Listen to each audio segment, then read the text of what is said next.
The smug smile on Adira's face made my stomach twist as she slid the paper across her pristine glass desk. "We're restructuring the department budget," she said, her voice smooth as antifreeze. "Everyone needs to make sacrifices. We're offering you a 60% reduction in compensation, but we're hoping you'll see the value in remaining part of our family." I stared at the number on the page. Not a typo. They wanted to drop my $85,000 salary to $34,000. 7 years of my life building their empire, and this was my reward. "This takes effect next month," Adira continued, tapping her French tip nail on the signature line. "We'll need your decision by Friday." I didn't flinch, didn't cry, didn't scream. I simply nodded, knowing exactly what they were doing. 3 executives watched from the corner, their eyes gleaming with the satisfaction of wolves who'd cornered their prey. "I understand," I said, voice steady. "I'll review this and get back to you." Walking out of that glass-walled conference room felt like moving through invisible smoke. 7 years of late nights. 7 years of chemical burns on my hands. 7 years of revolutionary formulations that had transformed their failing cleaning supply company into an industry leader worth millions. And now, they thought they had me trapped. I'm Verity, by the way, 36 years old, single mom to Tess, my 12-year-old daughter who's battling an autoimmune condition that insurance only partially covers.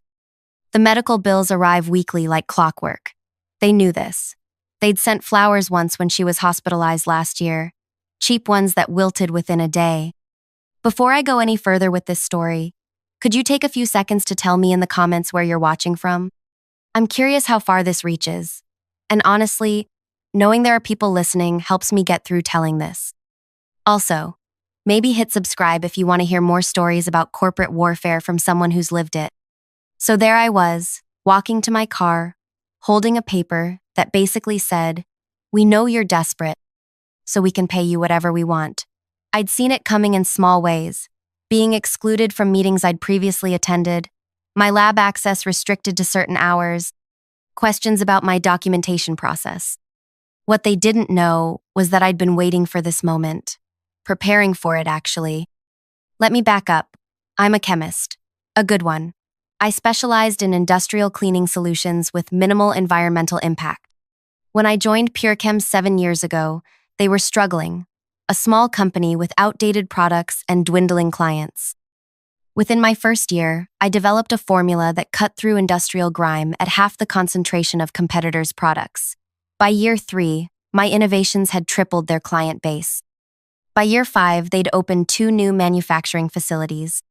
Tess got sick in year 6. The parade of specialists and tests drained my savings, even with insurance. I asked for a raise, pointing to the company's growth. They offered me a wellness bonus instead, a one-time payment that covered about 2 months of medical bills. That same week, I overheard Adira telling someone at the company holiday party that my division had generated 40% of the company's annual revenue. She wore a new diamond necklace that probably cost more than my annual salary. That night, something shifted inside me. I went home and pulled out my employment contract. "Mom, why are you still awake?" Tess had asked, finding me at 2 a.m. surrounded by papers at our kitchen table. "Just work stuff, honey. Go back to sleep." "Is everything okay? Are you worried about money again?" 12 years old and already understanding financial anxiety. That wasn't right. "Everything's going to be fine," I told her. And for the first time in months, I actually believed it. See, I'd found something interesting in my contract. The intellectual property clause that gave PureChem ownership of my work had specific parameters. All inventions, discoveries, and formulations created using company facilities and materials during standard business hours shall be the sole property of PureChem Industries. During standard business hours, using company facilities and materials. For years, I'd kept a home lab. Nothing fancy, just basic equipment I'd accumulated over time. When inspiration struck at night, or when I was waiting at Tess's medical appointments, I'd jot down ideas. On weekends, I'd test variations in my garage. My most groundbreaking work, the formulations that had truly transformed PureChem's fortune, had actually been perfected at home, then recreated at work. And I had documentation, meticulous dated journal entries, videos of my home experiments, receipts for materials I'd purchased myself. I'd inadvertently created a loophole big enough to drive a truck through. The day after receiving my restructuring paperwork, I went to work as usual, smiled at colleagues, ran my scheduled tests. But during lunch, I slipped out to meet with Quentin, a patent attorney I'd been consulting with for 3 months. Everything's ready, he confirmed. The provisional patents were filed last week. As soon as you give the word, we move forward with the full applications. 3 formulations, my 3 best, including the newest one that PureChem hadn't even seen yet, a cleaning agent that worked effectively in cold water, cutting energy costs by up to 30%. A game changer for their industrial clients. For the next week, I played the part of the defeated employee. I asked Adira for a few more days to consider their offer. I mentioned my daughter's medical needs, watching her feign sympathy while mentally calculating how much they'd save by slashing my salary. "We value your contribution, Verity," she said, voice dripping with artificial concern. "But business is business." Behind the scenes, I was orchestrating something they'd never see coming. I finalized my patent applications. I met with Zane, the research director at Novachem, Purechem's largest competitor. "Your work is exceptional," he said after reviewing my portfolio, "and your situation at Purechem is unfortunate. We'd be prepared to offer you a position as senior research director. Starting salary would be $175,000, plus research budget and team. Double my current salary, triple what they were trying to cut me down to." "I'm interested," I told him, "but there's something else we need to discuss first." The following Tuesday, the day before my deadline to accept Purechem's insulting offer, I prepared my counterattack. I dressed carefully in a dark green dress that made me feel powerful. I styled my hair neatly. I even wore the pearl earrings my father had given me before he died. "You look pretty, Mom," Tess said as I dropped her at school. "Like you're ready to fight somebody." Smart kid. I walked into Purechem's headquarters at precisely 9:30 in the morning. The receptionist, who'd watched me trudge in before dawn for 7 years, barely acknowledged me. I rode the elevator to the executive floor where I was rarely invited. Adira's assistant tried to stop me. "She's in a meeting." I walked past her, straight into the conference room where Adira sat with the executive team. 8 people looked up, annoyed at the interruption. "Verity," Adira said sharply, "we're in the middle of something." "This will only take a minute," I replied, my voice calm. I approached her chair and placed a thick envelope on the table in front of her. "What's this?" she asked, not bothering to open it. "Your acceptance of our offer?" "Not exactly," I said. "It's a licensing agreement." Her perfectly sculpted eyebrows pulled together. "A what?" "A licensing agreement for the continued use of my proprietary formulations, specifically formulas XR7, PT19, and the new CW40. The room went silent. Decker, the legal director, was the first to recover. "Your formulations," he said with a dismissive laugh, "those belong to Purechem. Your employment contract clearly only covers inventions created using company facilities during business hours." I finished for him. "I have comprehensive documentation proving these formulations were developed in my home laboratory, using my own equipment and materials outside of standard business hours." I placed a second envelope on the table. "These are copies of my patent applications, already filed, already approved provisionally." Adira's face drained of color as she finally opened the envelope and scanned the contents. The licensing agreement was simple. Purechem could continue using my formulations for a monthly fee of $4,250 per formula. Exactly what they'd planned to cut from my monthly salary. "This is absurd," she sputtered. "You can't just—" "I can, and I have," I said quietly. "You have 2 options. You can license my formulations at the stated rate, or you can reformulate your entire product line. I'm guessing the latter would cost millions in R&D and manufacturing changes, not to mention potential client loss during transition." The executives exchanged panicked glances. They knew I was right. My formulations were the backbone of their recent success. You won't get away with this, Decker threatened. We'll fight you in court. You could, I agreed. But discovery would be interesting. All those emails about how to push me out while retaining my work? The conversations about my daughter's medical situation making me financially vulnerable? I've kept records of those too. That was a bluff. I didn't have those emails. But judging by their expressions, they existed. Adira stood up, her chair scraping harshly against the floor. Everyone out, she ordered. Except Verity. The room emptied quickly. When we were alone, her mask dropped completely. Do you have any idea what you've done? She hissed. We made you. We gave you opportunities when no one else would. I laughed softly. Is that the version you tell yourself? I created over $40 million in value for this company while you paid me less than 1% of that. I worked weekends, holidays, through my daughter's hospital stays, and you knew you could exploit that dedication. So this is what? Revenge? No, I said, meeting her gaze steadily. This is business. Just like my pay cut was business. Her eyes narrowed. What's to stop us from taking these patents from you? We have resources you can't imagine. Several things. First, I've already accepted a position with Novachem as research director. Double my current salary, by the way. They're very excited about my cold water formula that you haven't even seen yet. Her jaw actually dropped. You're going to our competitor? Second, I continued as if she hadn't spoken. My new employment contract with them acknowledges my ownership of these existing patents, with a very aggressive legal defense clause should anyone challenge them. I reached into my bag and pulled out my PureChem badge, placing it beside the licensing agreement. You have until the end of the week to decide about the licensing. After that, the rate increases. Oh, and I've already spoken to Weston and Javier from the board. They're concerned about the potential disruption to the business and seemed quite interested in how this situation developed. I believe they're calling an emergency board meeting this afternoon. Weston and Javier were the two most powerful board members, and I knew they'd been questioning some of Adira's decisions lately. Her face contorted with fury. You won't work in this industry again. I'll make sure of it. I smiled, feeling genuinely calm for the first time in years. Actually, I think I'll do just fine. Better than fine. I turned to leave, then paused at the door. By the way, Tess is starting a new treatment next month. Thanks to my new position, I can finally afford it without worry.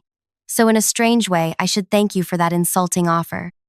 It finally pushed me to know my worth.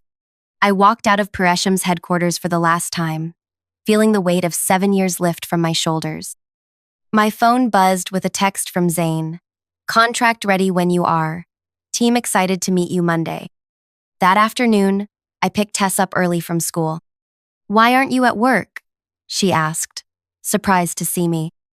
I got a new job, I told her. A better one. And I think it's time we celebrated. Does this mean we can get a dog now? She asked immediately, making me laugh. You know what, I think it does. 2 days later, Pareshim's legal team reached out to accept my licensing terms.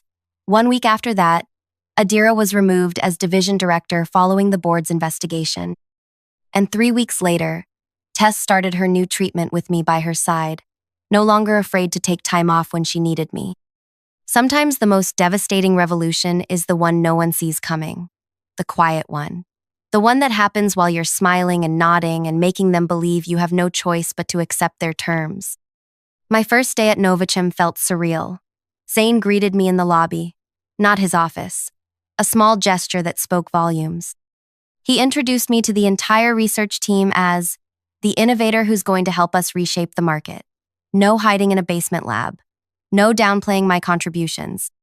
We've set up your office and lab according to your specifications, he said, opening a door to reveal a space twice the size of my old one. And these are the researchers who'll be working with you.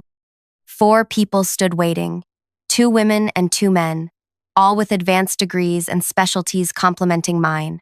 My team. Not me supporting someone else's team. My team. I reviewed your cold water formula proposal, said one of them, Petra. The molecular architecture is brilliant. I have some thoughts on stabilization if you're open to collaboration. Collaboration, not competition. Not taking credit. Actual scientific partnership. I kept waiting for the catch, the hidden agenda. There wasn't one. That evening, when I picked up Tess from my neighbor's house, I was still floating.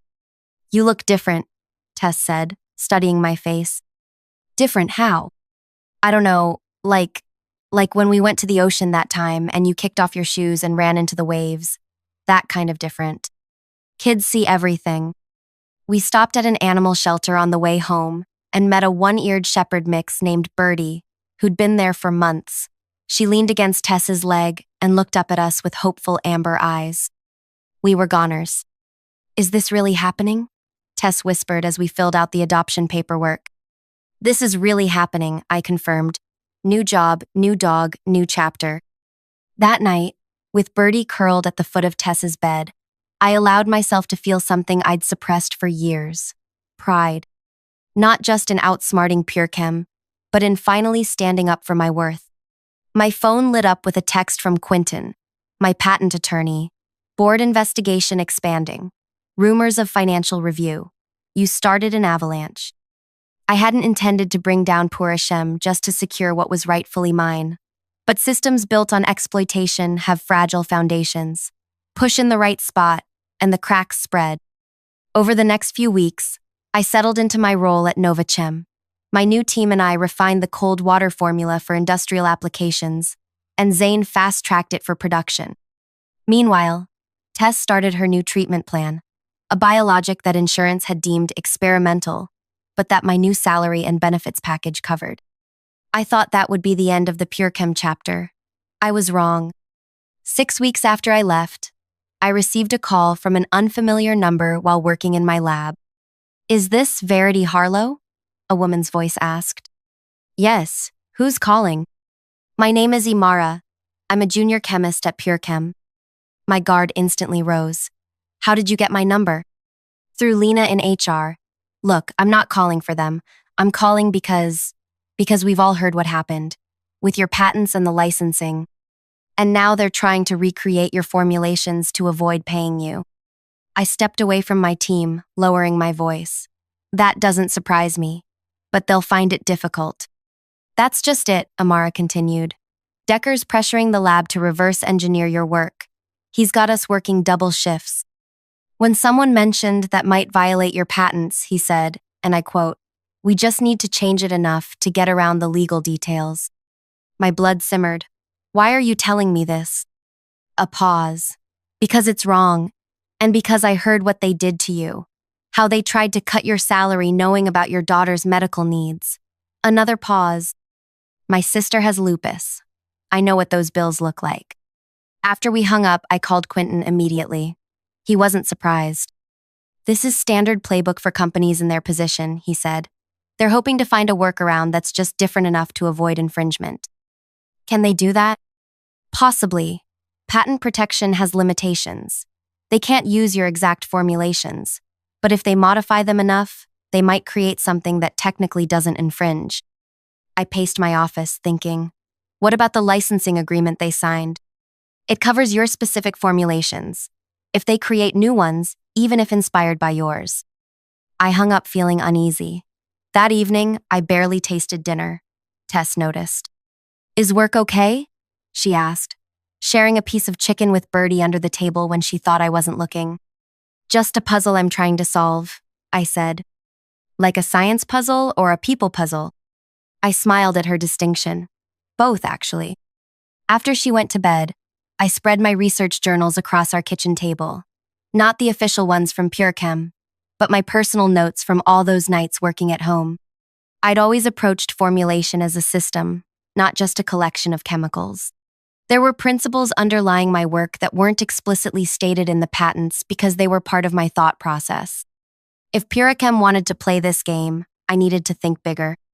The next day, I requested a meeting with Zane and Novachem's legal team. I laid out what I'd learned and my concerns. "So they're trying to circumvent your patents," Zane summarized. "Predictable, but concerning." "I have a proposal," I said. "My 3 patented formulations are valuable, but they're individual solutions. What if we created something more comprehensive?" A cleaning system that integrates all three, plus new elements that work synergistically? The legal director leaned forward. You're talking about creating a moat around your intellectual property. Exactly. Something Parechem can't easily replicate because it's not just about the individual formulations anymore. It's about how they work together. Zane nodded slowly. This could be significant beyond just protecting your patents. A truly integrated cleaning system would be revolutionary for industrial clients. Reduced costs, simplified training, better environmental profile. How quickly could we develop this? The legal director asked. I glanced down at my notes. With dedicated resources. 3 months. You'll have whatever you need, Zane promised.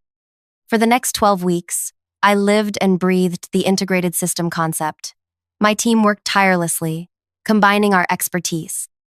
We created something that wasn't just a collection of cleaning products, but a comprehensive approach to industrial maintenance. During this time, Tessa's health improved with the new treatment. Her energy returned. The dark circles under her eyes faded. She joined a science club at school and started talking about becoming a veterinarian. One evening, as I reviewed data at home, she sat across from me with her homework. Mom, can I ask you something? Always. Are you happier now? After everything that happened? I put down my pen, giving her my full attention. Why do you ask? She shrugged. Before, you always looked tired. Worried. Even when you smiled. Now you seem, I don't know, more you. Her observation struck me deeply. I had been diminished at Parechem, not just financially, but spiritually, always making myself smaller to fit their expectations. Yes, I told her honestly.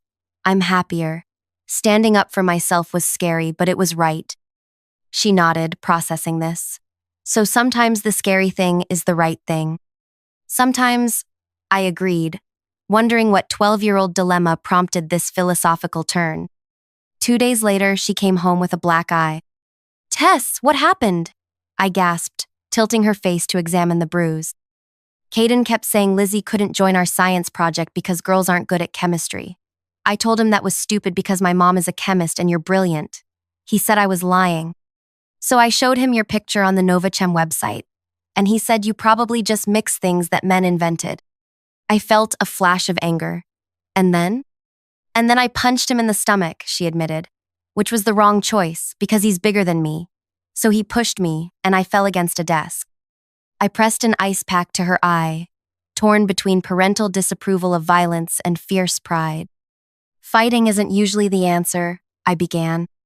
I know, but sometimes the scary thing is the right thing, she quoted back to me. I couldn't argue with my own words. The next week, our integrated cleaning system was ready for field testing. We selected 3 manufacturing plants as test sites, including, at my suggestion, one that had recently dropped PureChem as their supplier. The results exceeded even our expectations. The system reduced cleaning time by 40%, lowered water usage by 60%, and improved surface longevity significantly. The client feedback was enthusiastic, bordering on euphoric. Zane called me into his office after reviewing the data. This is extraordinary, Verity, beyond what we imagined. Thank you. The team deserves most of the credit. The team you built and led, he corrected. We're fast-tracking this for full production, and the board has approved a special innovation bonus. He slid a paper across his desk. The number made me blink. This is substantial. It's proportional to the projected value this will create, he said simply. We reward innovation appropriately here. That weekend, I received another call from Imara at Parechem. They're panicking, she told me without preamble. Word's gotten out about Novachem's new cleaning system. 3 major clients have already requested meetings to learn more, and 2 have put their PureChem contracts on hold pending those discussions. How's Adira taking it? I couldn't help asking. Adira's gone. The board investigation revealed financial improprieties beyond what happened with you. Decker's interim director now, but he's flailing. The lab morale is rock bottom. They've lost 6 researchers in the past month. I felt a complicated mix of emotion satisfaction, but also sadness for the good people still trapped there. Amara, Why are you still there? A long pause. I need the job. My sister's treatments. I understood completely. Send me your resume. 2 weeks later, Imara joined my team at Novachem. Her specialized knowledge of polymer chemistry was exactly what we needed for our next project. When I introduced her to the team, the gratitude in her eyes reminded me of why this all mattered. It wasn't just about revenge.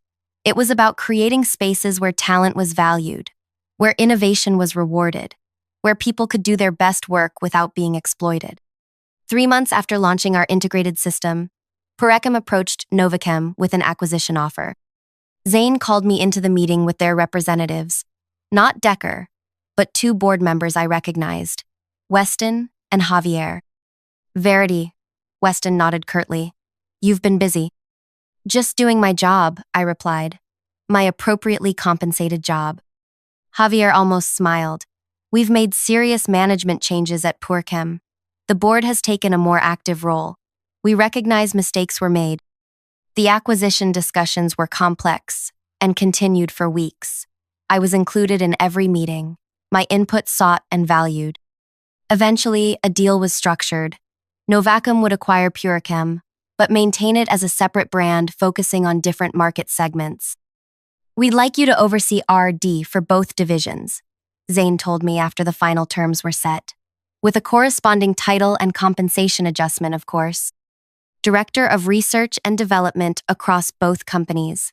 Triple my original Purechem salary. Full creative control. When I told Tess about the promotion, she high-fived me so hard my palms stung. Does this mean we can get Birdie a friend? She asked immediately. I laughed. Let's see how Birdie feels about that. My first day back in the Purechem building was surreal. I walked through the lobby where I'd once been just another employee, riding the elevator to the executive floor, not as a visitor this time, but as leadership. The research team gathered in the main conference room, faces showing various degrees of nervousness and curiosity. I recognized most of them, had worked alongside them. Some had been kind. Others had been complicit in the old culture. I know there's been uncertainty, I began. Changes are coming, but they're overdue changes. This will become a place where innovation is properly valued and credited, where work-life balance isn't just a phrase in the employee handbook, where compensation reflects contribution. I saw hope cautiously blooming on many faces. Some of you knew what was happening before and said nothing.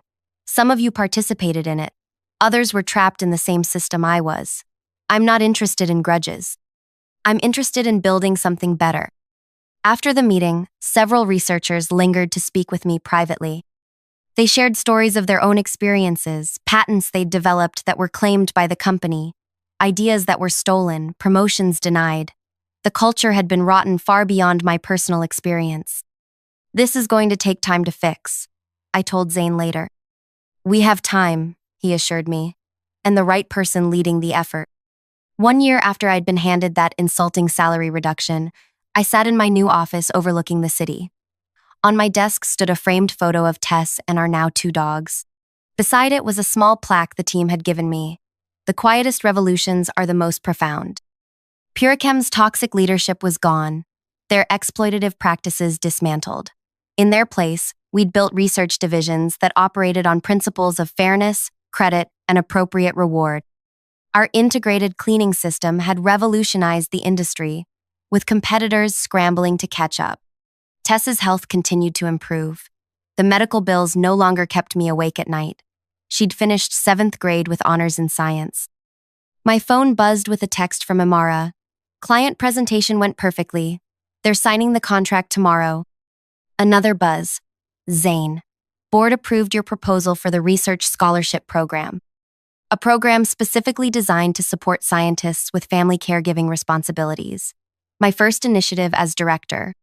Sometimes I think about that moment in Adira's office, when she slid that paper across to me with that smug smile.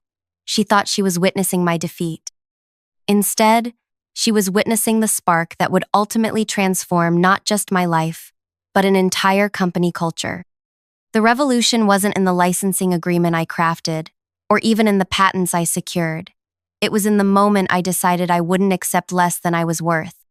That my daughter deserved to see her mother valued properly. That quiet compliance wasn't the only option. If you're watching this and something in my story resonates with you, remember, your worth isn't determined by people who benefit from underpaying you. Your talents aren't diminished when others take credit. And sometimes, the most powerful response to disrespect isn't outrage, but strategic clarity. If my story meant something to you, please hit that like button and subscribe. Drop a comment letting me know if you've ever had to stand up for your worth in your career. I read every comment, and your experiences matter to me. This community has been incredibly supportive, and sharing these stories helps all of us recognize when we need to stand our ground. And if you're in a situation like I was, undervalued, exploited, trapped, to know that your moment of revolution might look different than mine, but it's waiting for you to claim it. Sometimes the quietest revolutions truly are the most devastating. This is his now. You're moving to storage, Director Pearson announced, gesturing toward his nephew who stood beside him with a smug grin stretching across his face. I stared at the space I'd occupied for 5 years, my ergonomic chair precisely positioned for the view of downtown, my inspiration board covered with color swatches and fabric samples, the custom lighting I'd installed myself, all being handed to someone who'd been with the company for exactly 3 days. The storage room? I asked, my voice impossibly steady despite the earthquake happening inside me. End of the hall. We've put a desk in there. Pearson adjusted his tie, not quite meeting my eyes. It's temporary, probably. The nephew, Ezra, sauntered forward and ran his finger along my desk. My desk. The one I'd used to design the collection that saved this company from bankruptcy last year. I'll take good care of it, he said with a wink. I smiled. Not the practiced corporate smile I'd perfected over 8 years of client meetings. A different smile altogether, one that made something flicker in Pearson's eyes. Uncertainty, perhaps even fear. Of course, I said, gathering my personal items into a cardboard box someone had thoughtfully placed on my chair. It's just an office. Ezra laughed, already settling into my chair, spinning it around like a child. One more thing, I added, pausing at the door, my voice honey-sweet. That desk drawer sticks sometimes, has a special way of opening it. I'm sure I'll figure it out, Ezra replied dismissively. As I walked away, clutching my box of belongings, something cold and precise was already taking shape in my mind. They thought they were watching me leave in defeat. They had no idea they were watching me transform. What they'd done wasn't just unfair. It was their first mistake. And I never let a first mistake go unpunished. If you're enjoying this story of workplace betrayal, make sure you hit that like button and subscribe to hear how this revenge tale unfolds. Trust me, what happens next is something you won't want to miss. Drop a comment about the worst workplace injustice you've ever experienced. I read every single one. My name is Tallulah Reed, not Tally, not Lou, Tallulah.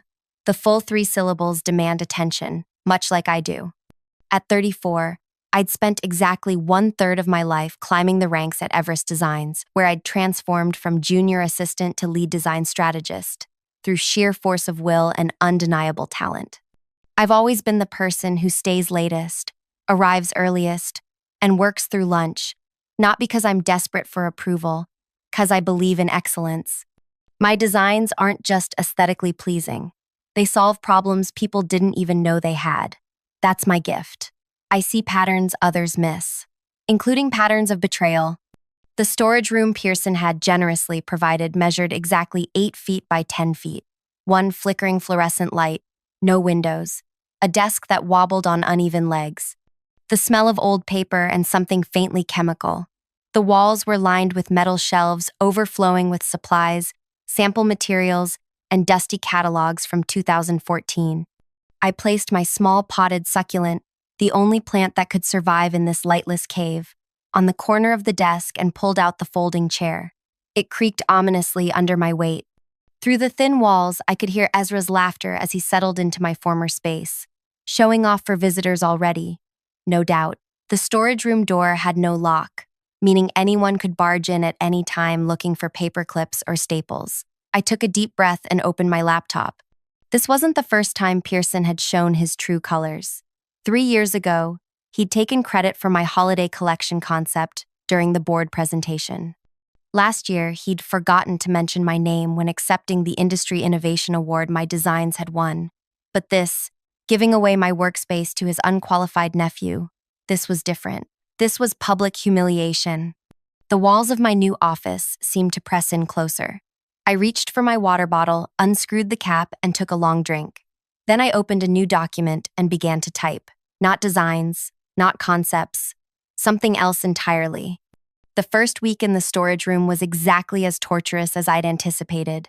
Constant interruptions from coworkers needing supplies. The temperature fluctuated between Arctic and tropical with no middle ground. My productivity plummeted as I struggled to concentrate with people walking in and out all day. Meanwhile, Ezra strutted around the office like royalty. Despite having zero qualifications or experience in design, Pearson had given him the title Creative Innovation Specialist, a position that apparently required a lot of long lunches and personal calls on company time. Tallulah, do you have those concept boards for the Riverstone project? Pearson asked, poking his head into my storage room on Friday afternoon. Yes, I completed them yesterday, I replied, pulling up the files on my computer. I can send them over right now. Great. Send them to Ezra.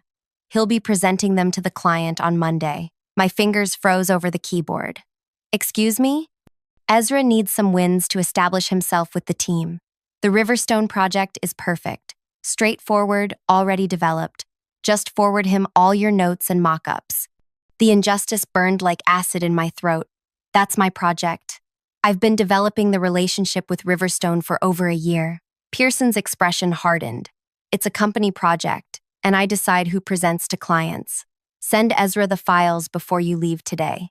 After he left, I sat motionless, staring at my screen. This wasn't just about an office anymore. This was about my work, my reputation, my future. That evening, long after everyone else had gone home, I remained in my storage room. The building was eerily quiet as I searched through digital archives, hunting for information that might give me leverage. I wasn't even sure what I was looking for, just something, anything, to help me understand why Pearson was so determined to elevate his nephew at my expense. At 9:47 p.m., frustrated and ready to give up, I noticed something odd. A financial report from last quarter showed a substantial payment to a consultant I'd never heard of, Carrick, Co. The amount seemed excessive for the deliverables described. Curious, I dug deeper.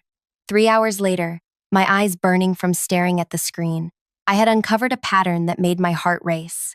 Over the past 2 years, Pearson had authorized payments totaling over $800,000 to Carrick, Co. for market research and competitive analysis, work that seemed suspiciously vague and impossible to verify. More interesting still, Carrick, Co. had been registered just 3 weeks before receiving their first payment from our company.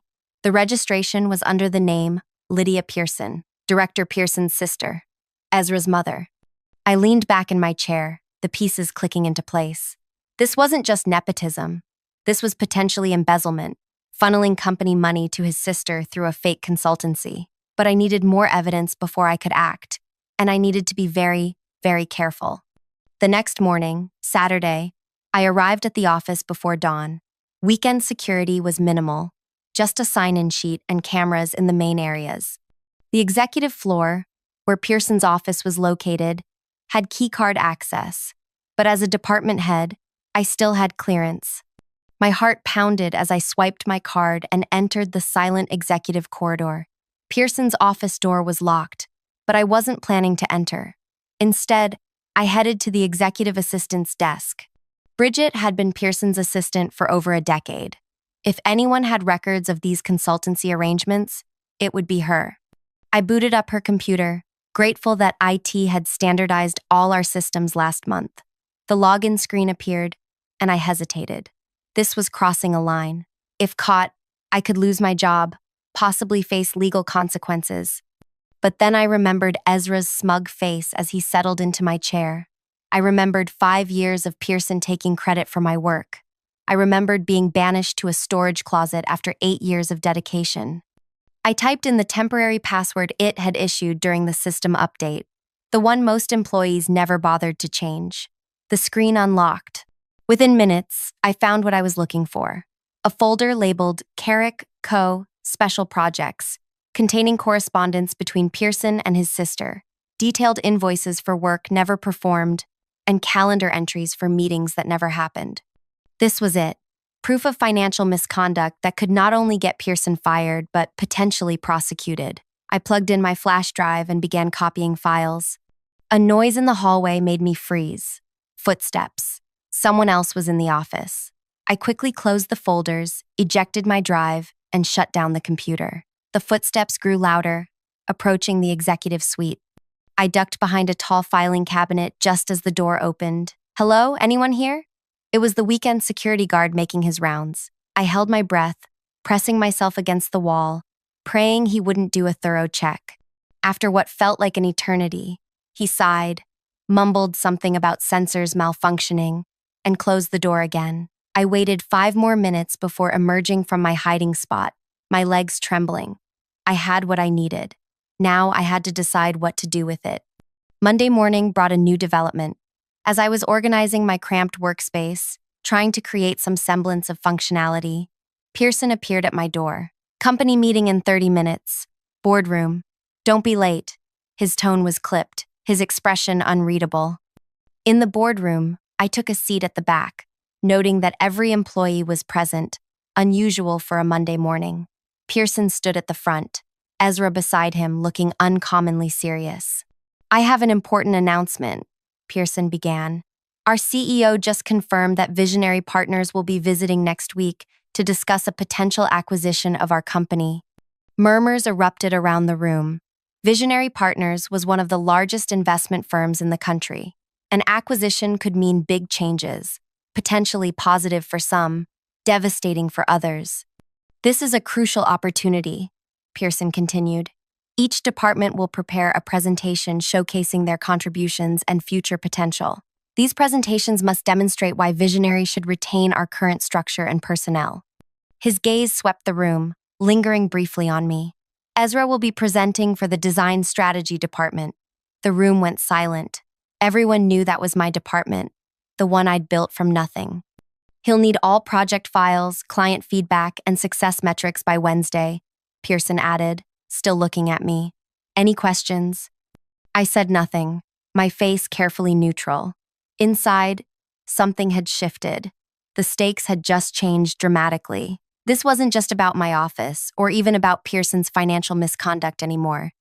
This was about my entire department, my team, my projects, my legacy. As everyone filed out after the meeting, Mira, a junior designer who had joined my team last year, approached me.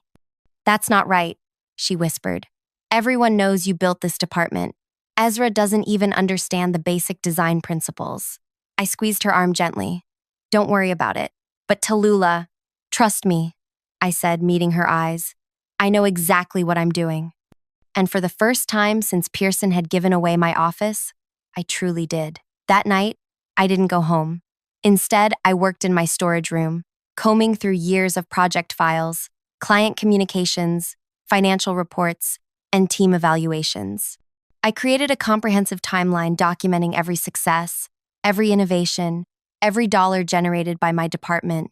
Then I cross-referenced it with the Carrick, co-payments, tracing how company resources had been diverted, while my team delivered results that kept the company profitable.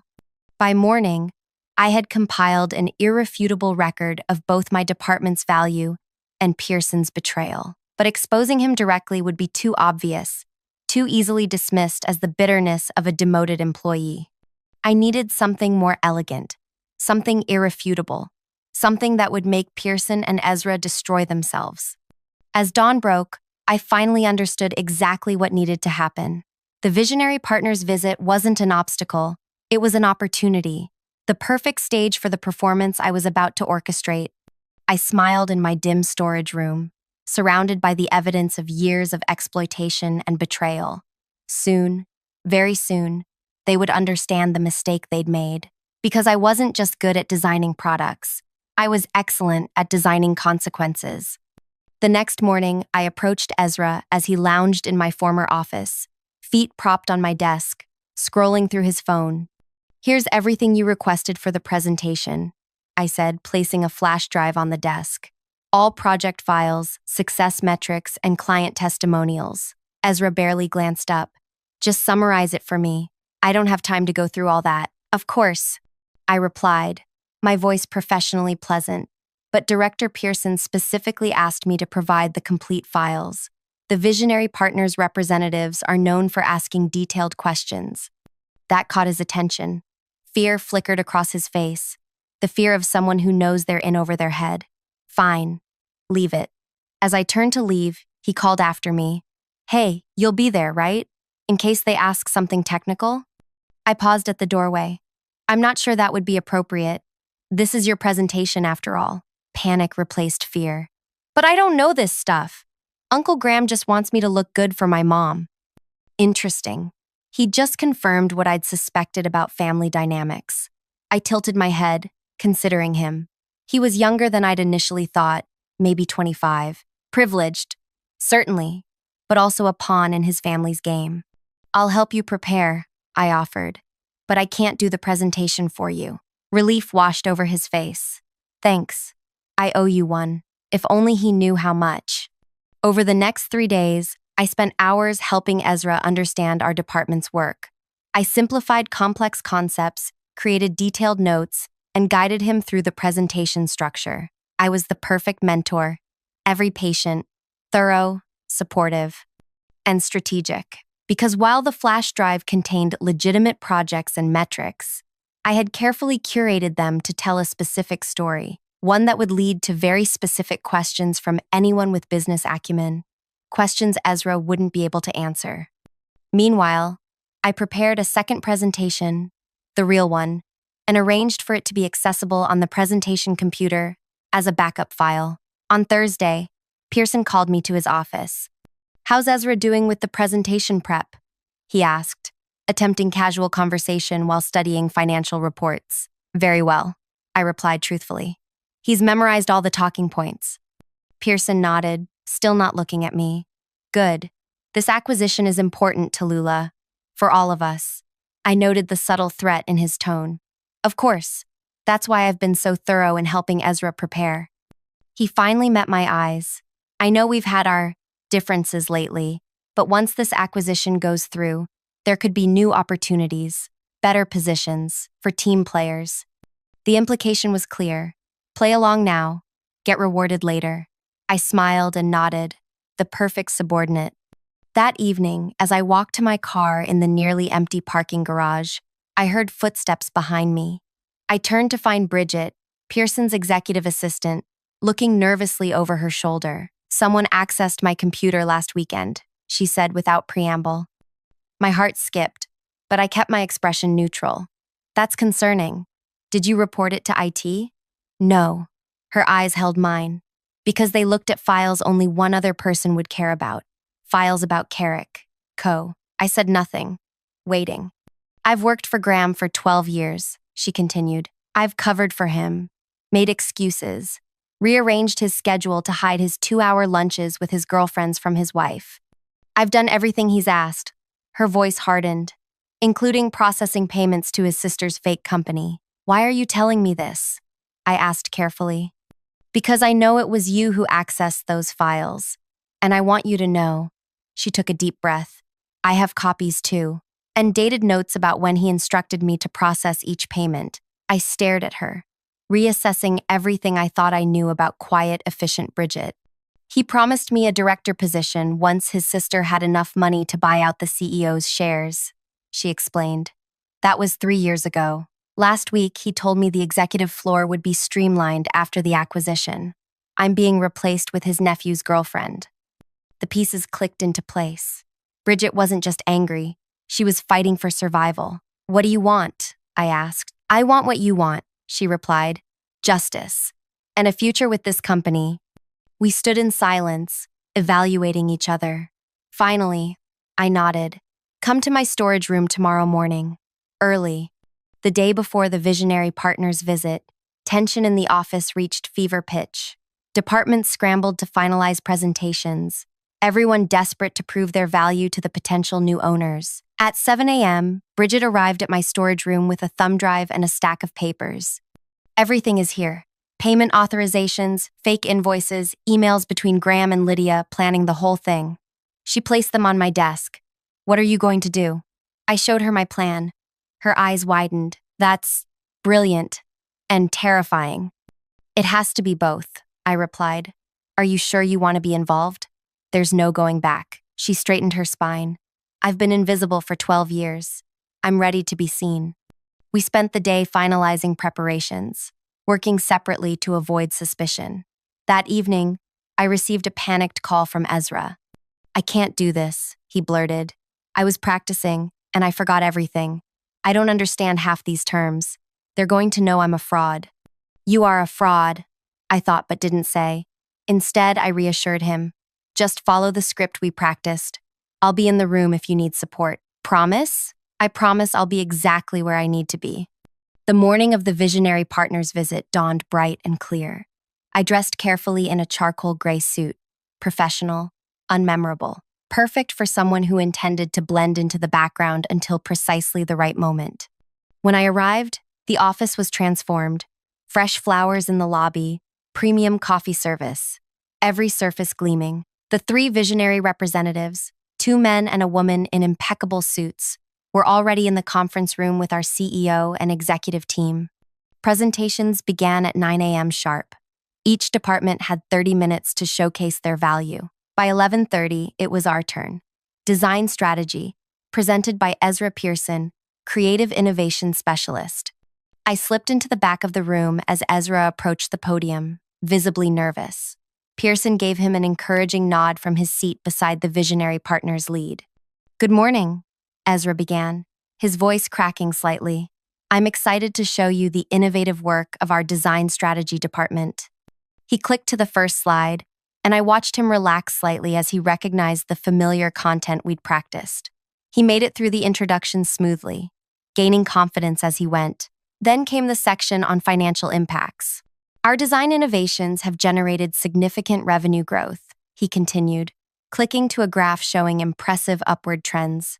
As you can see, our ROI has increased 42% year over year. The female visionary representative, Astrid Chen, according to her nameplate, leaned forward. Impressive numbers. Can you walk us through how you achieved that growth despite the documented expenses to Carrick Co.? Ezra froze. Carrick Co. What? Carrick Co., she repeated, glancing at her notes.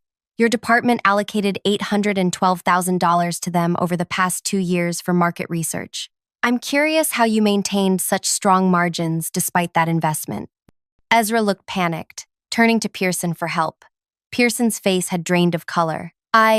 That's not, Ezra stammered.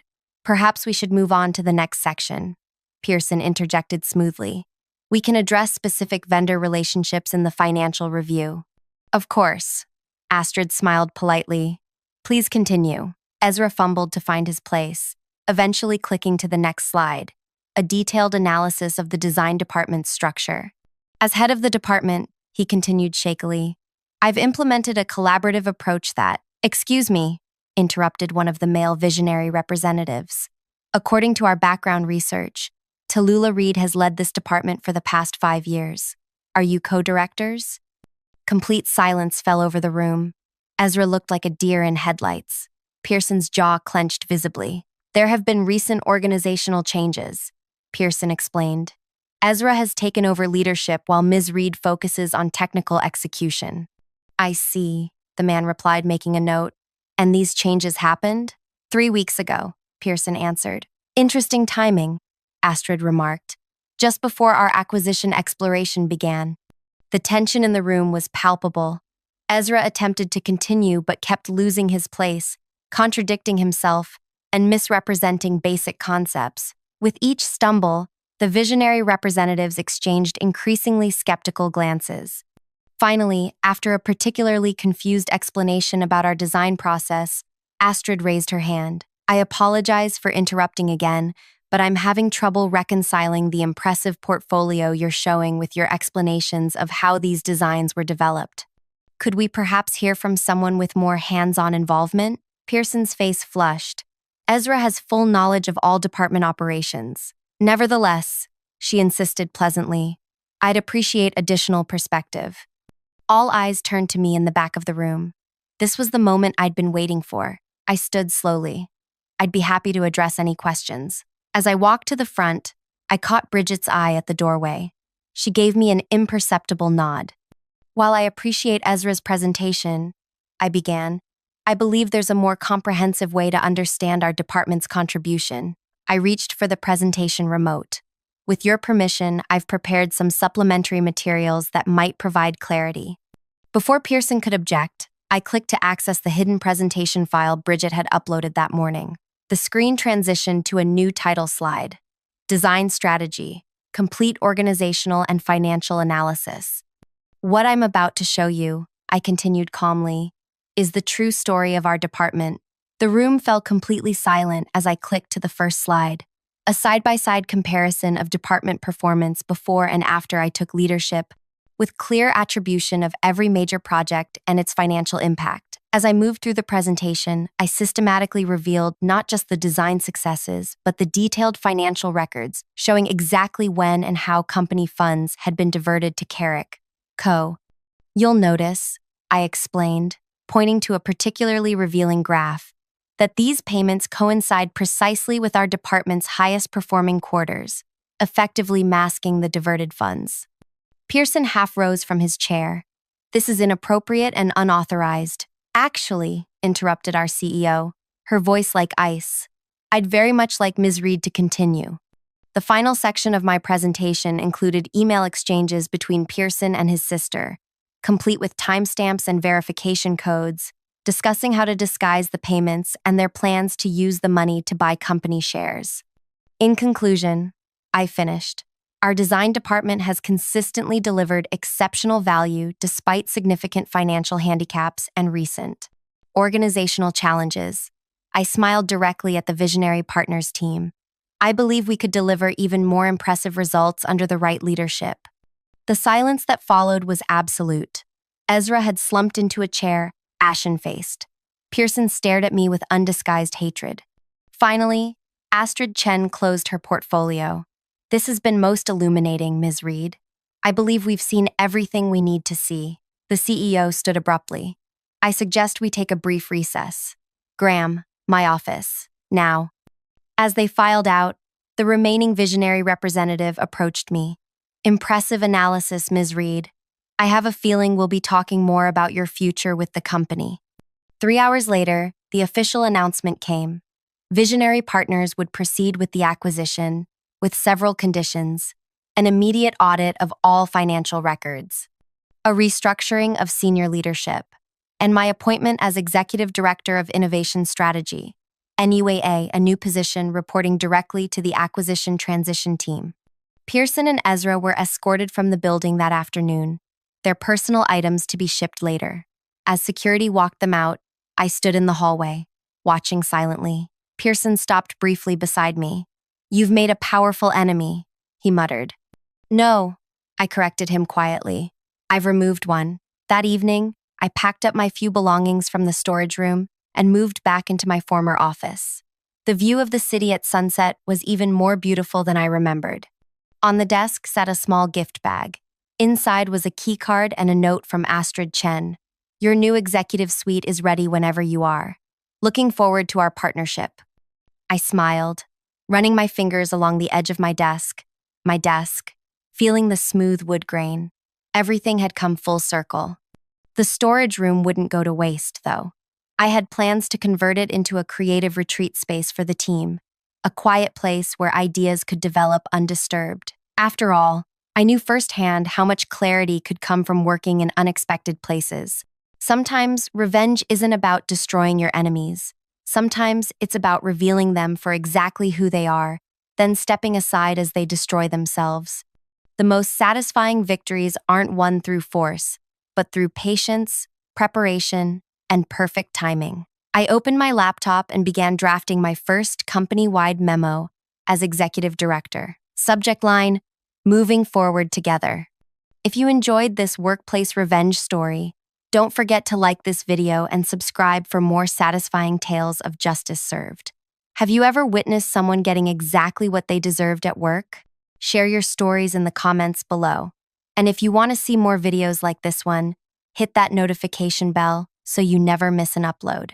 Remember, sometimes the best revenge isn't what you do, it's what you reveal when the time is just right. Your position here is terminated, effective immediately, Oren declared, his finger pointed directly at my chest like a weapon. His voice cut through the conference room with surgical precision as 20 pairs of eyes shifted uncomfortably in my direction. I felt the blood drain from my face. My hands, suddenly ice cold, gripped the leather portfolio I'd prepared for this quarterly meeting, filled with charts documenting our territory's record-breaking growth. 6 years, he continued, pacing slowly around the polished conference table. And what have we really gained from your contributions? The pause before the last word dripped with contempt. The meeting had begun normally. Coffee cups steamed, notebooks opened, the usual mumbled small talk floating around as everyone settled in. Then, Oren had moved to the presentation screen, bypassing the agenda entirely, and locked his gaze on me. "We need someone who delivers actual results," he announced to the room. "Someone innovative, someone who doesn't ride on others' successes." My mind raced through the previous quarter's numbers. My territories had outperformed every other division by 23%. The client retention rate had reached its highest point in company history. 3 major accounts that had been considered untouchable had signed under my guidance.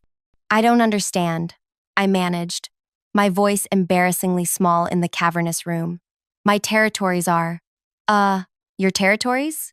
Oren's eyebrows arched as several executives exchanged glances. "That's precisely the problem, isn't it?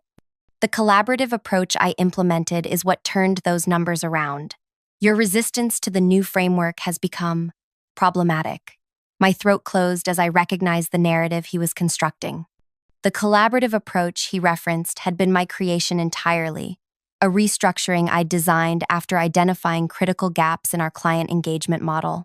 But the framework was my Vivica, he interrupted, using my full name rather than Viv, which everyone called me. "This isn't the time for debate. The decision has been made at the highest levels. We need forward-thinking leadership, not outdated methodologies." My vision narrowed as 20 colleagues, people I'd worked alongside for years, watched in silence. No one spoke, no one objected. The room felt suddenly vast and cold. "Be gone by noon," Oren concluded with the ghost of a smile touching the corner of his mouth. "HR will assist with your exit paperwork." I sat paralyzed, my career collapsing around me in real time. 6 years of 60-hour weeks, missed birthdays, canceled vacations, all culminating in this public execution. The projector hummed in the background. Someone's watch ticked. Someone else coughed softly into their hand. Then a chair scraped against the floor. "One moment, please." The voice came from the far end of the table where the junior staff typically sat, almost forgotten in these executive meetings. Clara, my intern for the past 3 months, stood with her laptop clutched against her chest. At 23, she looked impossibly young among the senior staff, her gaze steady despite the tremor in her hands. "This isn't appropriate, Clara," Oren said, dismissing her with a flick of his wrist. "Return to your seat." But Clara was already moving forward, her steps deliberate as she approached the head of the table. "Everyone should see this first," she said, placing her laptop down and turning the screen toward Oren. "It's relevant to this discussion." Oren leaned forward, annoyance etched across his features, until he saw what was on the screen. His expression shifted so dramatically it was as if someone had drained all color from his face. He stumbled back a half step, his hand bracing against the table for support. Clara looked directly at him and spoke 5 words that caused the entire room to freeze. "She's standing right behind you." Oren spun around so quickly he nearly lost his balance. There, filling the doorway with her commanding presence, stood Margot Renner, the legendary industry pioneer, whose visit wasn't scheduled until the following week. Her silver hair was pulled back in her signature severe bun, her penetrating gaze taking in the scene before her. Everyone recognized her instantly. Margot had transformed our entire industry over 3 decades, building an empire from nothing. Her rare visits to companies our size were considered career-defining opportunities, and she had just witnessed my public execution. Interesting timing, Margot said, her voice surprisingly soft for someone whose decisions impacted thousands of careers. I specifically came early to meet the innovator behind your company's remarkable territory transformation. Her eyes moved deliberately from Oren to me, then back again. It appears I've arrived at a pivotal moment. The silence that followed stretched like an eternity, with 22 people barely breathing as we waited for what would happen next. If you're finding yourself caught up in this story of workplace betrayal, please take a second to like this video and subscribe to the channel. It helps more people discover these stories of justice and redemption, and your support means everything. Now, let's continue with what happened after Margot Renner walked through that door. My name is Vivica, Viv to anyone who knows me. I grew up in a small town where expectations for girls rarely extended beyond marriage and motherhood. My father ran the local hardware store. My mother taught second grade, and life followed predictable patterns until I won a national business competition my senior year of high school. That unexpected victory opened doors to a university education I otherwise couldn't have afforded. I studied marketing and business strategy, graduating at the top of my class despite working 2 jobs to cover expenses. While classmates networked at exclusive events, I served them drinks as a campus catering assistant. Those years taught me to observe, to recognize patterns in how people operated, what motivated them, what made them feel valued. After graduation, I joined a mid-sized company with big ambitions but outdated approaches. I started in the lowest position, answering phones and scheduling meetings, but I watched. I listened. I identified inefficiencies no one else seemed to notice. By my second year, I developed an alternative strategy for client engagement that addressed critical gaps. My direct supervisor, impressed by my analysis, allowed me to test my approach with our smallest, most challenging territory, the one everyone else had written off. Within 6 months, that territory's performance had increased by 37%. Within a year, it led all other divisions. My innovative framework, focused on personalized client journeys rather than generic touchpoints, became the template for other struggling territories. That's when Oren first noticed me. As Executive Vice President of Client Relations, he recognized a rising star when he saw one. He became my mentor, showcasing my work to senior leadership, inviting me to high-level strategy meetings, positioning me for advancement. "You have something special, Viv," he told me during one of our weekly coffee meetings. "You see connections others miss. This company needs that perspective." For 3 years, we worked as an effective team. I developed strategies. He provided the platform for implementation. My territories consistently outperformed projections. Clients requested me specifically for their accounts. My future seemed limitless. Then everything changed. The catalyst was an industry conference in Denver last autumn. I presented our territory transformation strategy to a packed room, explaining the personalized framework I'd developed. Afterward, several people approached with questions, including an elegant, silver-haired woman who asked particularly insightful questions about my methodology. "Your approach is refreshingly client-centered," she commented before handing me her card. "Most companies still focus on their internal processes rather than actual client needs." It wasn't until she walked away that I looked down and saw the name on the card. Margot Renner, founder and CEO of Renner International. My hands trembled as I slipped the card into my pocket. Margot rarely engaged with professionals at my level or companies our size. When I returned to the office the following Monday, I shared the encounter with Oren, excited by the potential connection. His reaction surprised me, his usual warm support replaced by tight-lipped calculation. "Margot Renner spoke to you specifically?" he asked, leaning forward in his chair. "What exactly did you tell her about our methodologies?" "Just an overview of the framework, the same material from my presentation," I explained, confused by his intensity. "Next time, direct those inquiries to me," he said. "As EVP, I should handle communications with industry leaders of that caliber." I nodded, though something about his reaction felt off. Later that week, I received an email from Margot's chief of staff, requesting a follow-up conversation about our client engagement model. Following protocol, I forwarded the email to Oren. He responded immediately, "I'll handle this. Focus on your territories." 2 days later, I discovered Oren had scheduled a video call with Margot without including me. When I asked about it, he explained it was standard procedure for executive leadership to manage relationships with potential partners. But she asked specifically about my framework. I pointed out. "Your framework?" His tone shifted slightly. "Viv, you've done excellent work implementing our company's strategic vision, but let's be clear about ownership here." That conversation marked the beginning of the shift. Suddenly, my most successful strategies were described in team meetings as our executive approach rather than Viv's framework. My direct access to senior leadership became limited. Oren began joining my client calls, smoothly interjecting himself into relationships I'd spent years building. During presentations, he would stand slightly ahead of me, physically positioning himself as the authority. When clients praised specific elements of my strategy, he would nod appreciatively and say, "Yes, I developed that approach after noticing gaps others had missed." The first time he did it, I was too shocked to respond. By the third time, I recognized the pattern but struggled to address it without appearing territorial or unprofessional. Then came the account reassignments. First one major client, then another, transferred from my oversight to cross-functional teams that reported directly to Oren. The explanation was always the same: strategic alignment for optimal client outcomes. With each transfer, my performance metrics suffered. Territories I'd transformed were no longer counted in my results. New performance standards appeared that emphasized areas outside my reassigned responsibilities. I might have doubted my own perception if not for Clara.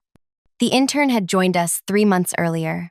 Quiet, observant, seemingly unremarkable among the ambitious young professionals who cycled through our department. She had been assigned to me initially, then partially reassigned to assist Oren as well. "He's systematically pushing you out," she whispered during a lunch break 6 weeks ago. "I've been organizing his files.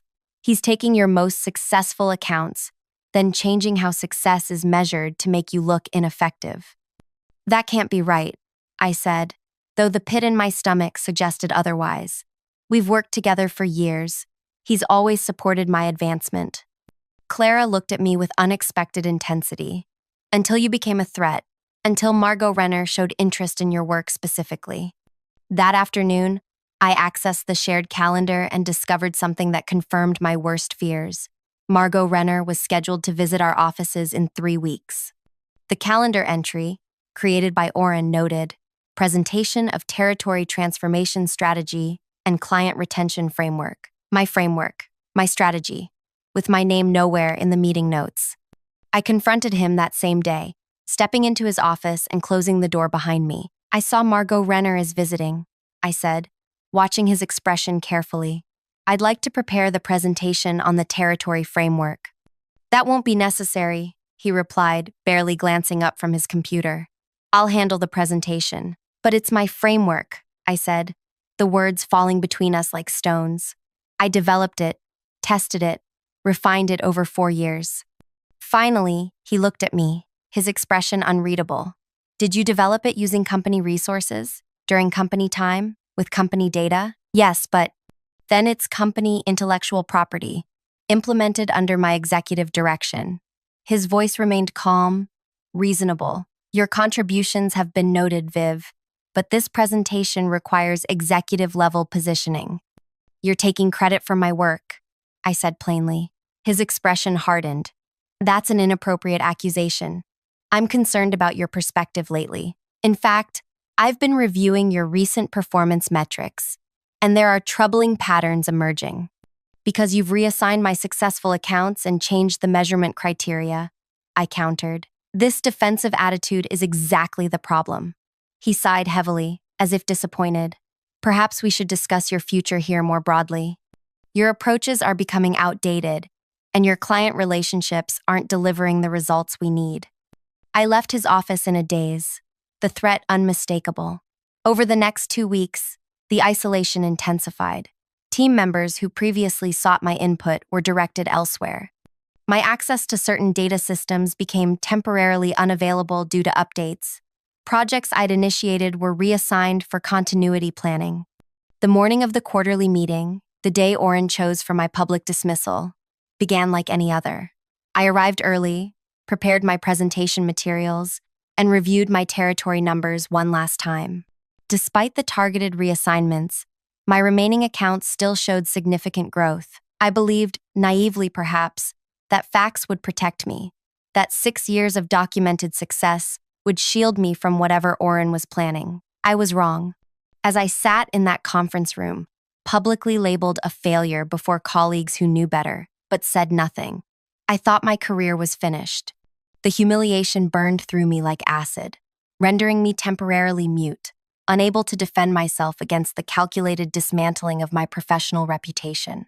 Then Clara stood up with her laptop. Then she spoke those 5 words that made Oren's face go white. She's standing right behind you. And there was Margot Renner, watching it all unfold with those penetrating eyes that had built an industry empire. I specifically requested to meet with Vivica, Margot said, entering the room fully now, her assistant following with a leather portfolio. I was told she would be presenting the territory transformation framework she discussed at the Denver conference. Oren's recovery was impressively quick. His spine straightened as he stepped forward with an extended hand. Ms. Renner, we weren't expecting you until next week. What a delightful surprise. I was just discussing some necessary organizational changes with the team. Margot ignored his outstretched hand, her gaze fixed on me instead. Ms. Vivica, I've reviewed the materials you shared after our Denver conversation. Your approach to client-centered territory development is precisely what I've been seeking to implement across my own organizations. The room had gone completely still. 20 colleagues held their breath as Oren's carefully constructed narrative began to crumble. There seems to be some confusion, Oren interjected, his voice tight. The framework Ms. Renner is referring to was developed under my executive direction. Vivica merely implemented certain elements. That's not what my records indicate, Margot interrupted, nodding to her assistant who produced several documents from the portfolio. I have copies of the original strategy documents, complete with creation dates and revision history, all authored by Vivica. But how? I had never sent Margot those internal documents. They were accessible only through our secure company systems. As confusion washed over me, I caught Clara's eye from across the room. The slight nod she gave me caused the first crack in my understanding of what was truly happening here. This wasn't a coincidence. This wasn't luck. This was something else entirely. And suddenly I realized that everything from my humiliation to Margot's timely arrival was unfolding according to a plan I hadn't even known existed. As the room descended into uncomfortable silence, I watched Oren's confident facade begin to crack. A muscle twitched at the corner of his jaw, his hands clasping and unclasping at his sides. Perhaps, Margot suggested, her voice carrying effortlessly through the tension, we should continue this discussion more privately. Oren nodded quickly, gesturing toward the door. Of course, my office would be more appropriate for— Not your office, Margot interrupted. A neutral location, and I'd like Ms. Vivica to join us. Her eyes moved to me, then to Clara, along with your assistant who seems quite informed about the situation. Clara is just an intern, Oren dismissed with a wave of his hand. Nevertheless, Margot insisted, I'd like her present. 20 minutes later, we sat in the small conference room on the building's top floor, a space typically reserved for board meetings. Margot at the head of the table, Oren and I on opposite sides, Clara positioned beside me with her laptop open. Let me be transparent about my purpose here, Margot began, her fingers steepled before her. 3 months ago, I began receiving communications about an innovative territory development framework. The strategy precisely addressed challenges my own company has been struggling with for years. As I explained in our previous discussions, Oren started, leaning forward eagerly. I wasn't speaking with you. Margot cut him off without even glancing in his direction. The communications came from 3 former clients of yours who now work with my organization. All 3 independently cited Vivica as the architect of the approach that transformed their businesses.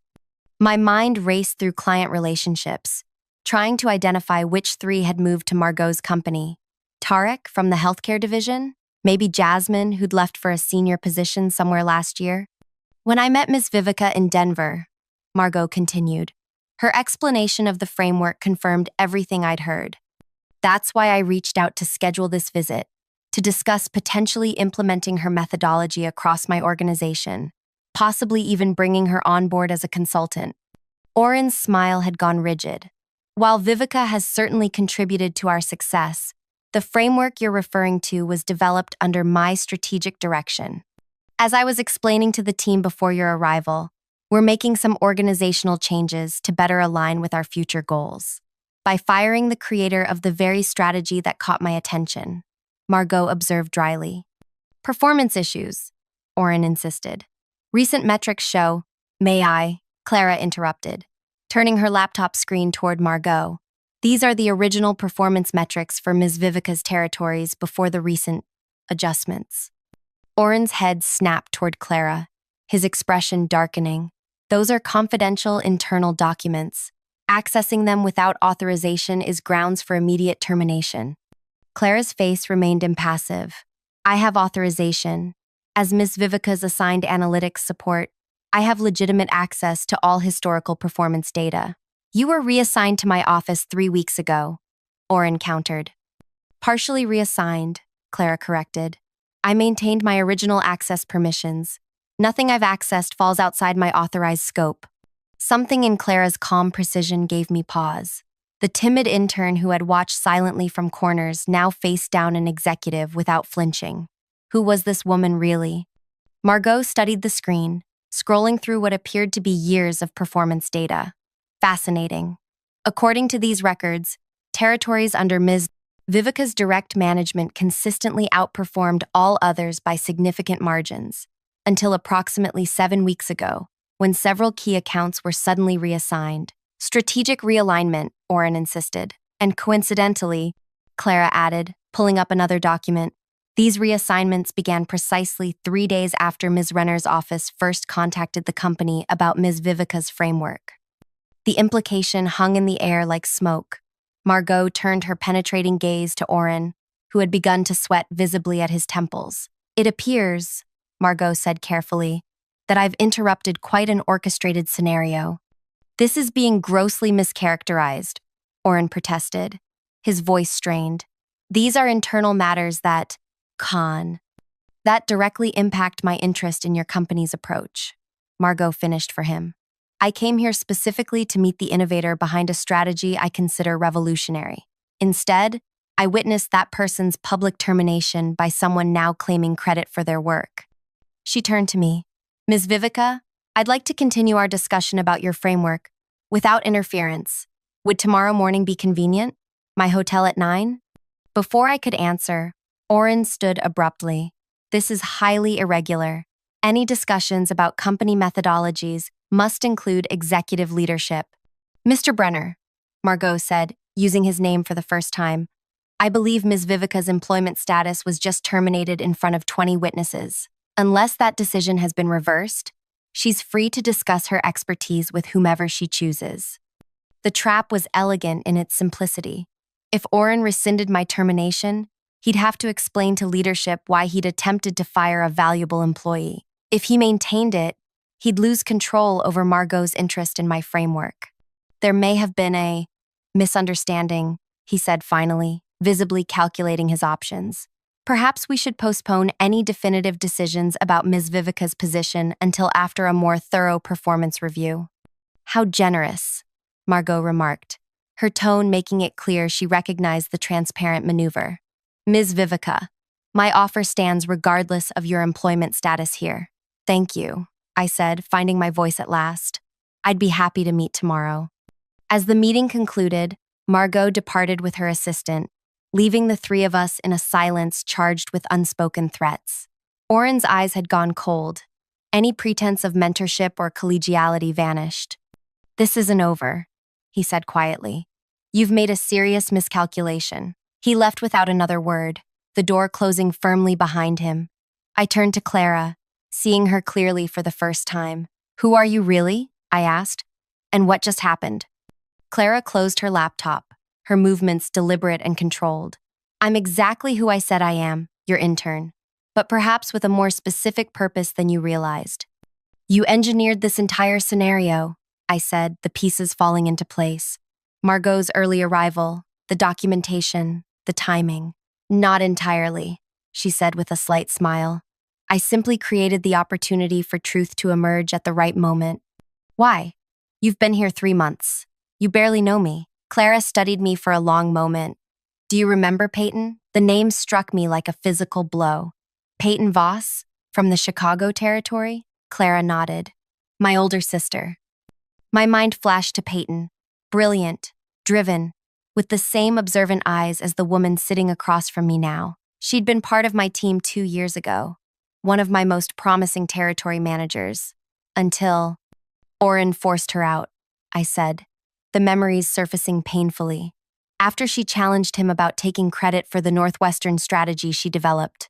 She was systematically isolated, her successes attributed to others, her failures magnified, Clara said, her voice steady despite the emotion I could now see behind her eyes. She trusted the system to recognize her contributions. By the time she realized what was happening, it was too late. Her reputation was damaged beyond repair. She couldn't even secure references for new positions. I remembered how Peyton had gradually been excluded from meetings, how accounts she'd nurtured had been reassigned, how her once bright career had dimmed until she finally resigned. I'd tried to intervene, but had been overruled repeatedly by Oren, who cited personality conflicts and alignment issues. She's working at our parents' grocery store now, Clara continued, her finance degree collecting dust while she stocks shelves and processes deliveries. The depression nearly destroyed her. Guilt washed over me. I tried to help her, Clara. I really did. I know, Clara said, surprising me. Peyton told me you were the only one who stood up for her. That's why I requested placement specifically with you when I applied for the internship program. To what end? Revenge? Clara's expression softened slightly. Justice. And perhaps prevention. Peyton was his first victim I knew personally. You wouldn't have been the last. But how did you know what he was planning? How did you get those documents to Margot? I observed, Clara said simply. The same way you do. The same way Peyton taught me to. Patterns reveal intentions, especially when someone believes no one is watching. As for the documents and Margot's timely arrival, those answers would have to wait. Clara's phone buzzed with a text message. She checked it quickly, then stood. We should leave separately, she advised. Oren is currently meeting with the executive leadership team. He'll be attempting to control the narrative. By tomorrow morning, he'll have a strategy in place to counter what happened today. What do I do in the meantime? I asked. Prepare for your meeting with Margot, Clara said, and don't trust anyone at the company right now. Not until we see how this plays out. I watched her walk away. This unassuming young woman who had orchestrated what might be either my professional salvation or my complete destruction. Because despite Margot's interest, Oren still held significant power within the company, and he'd just been publicly humiliated by an intern and the employee he'd tried to discard. Men like Oren didn't forget such things, or forgive them. The next 12 hours passed in a blur of uncertainty. I returned to my apartment, mind racing with questions about Clara, about Peyton, about what Oren might be plotting in response to the day's events. I prepared materials for my meeting with Margot, unable to fully focus as the scene from the conference room replayed in my mind. My phone remained conspicuously silent. No calls from colleagues expressing support or seeking explanations. No messages from HR regarding my employment status. The isolation was both telling and terrifying. At 8:30 the following morning, I arrived at Margot's hotel, choosing the side entrance to avoid being seen by any potential company representatives in the lobby. As I approached the elevator, a hand caught my elbow. Not that way, Clara said, appearing beside me as if from nowhere. There's a service elevator that will take us directly to the executive floor. You're coming to the meeting? I asked, following her through a maintenance corridor. I've been here since 7, she replied. Setting up. Margot requested my assistance with some technical details. The service elevator opened to a private hallway leading to what appeared to be the hotel's premium suites. Clara led me to a door at the end, knocking twice before entering. The suite had been transformed into an impromptu meeting space. A conference table dominated the main room, covered with documents and multiple laptops. Margot sat reviewing materials, while two other people I didn't recognize worked at separate stations. "Ms. Vivica," Margot greeted me, standing to shake my hand. "Thank you for coming. We have much to discuss."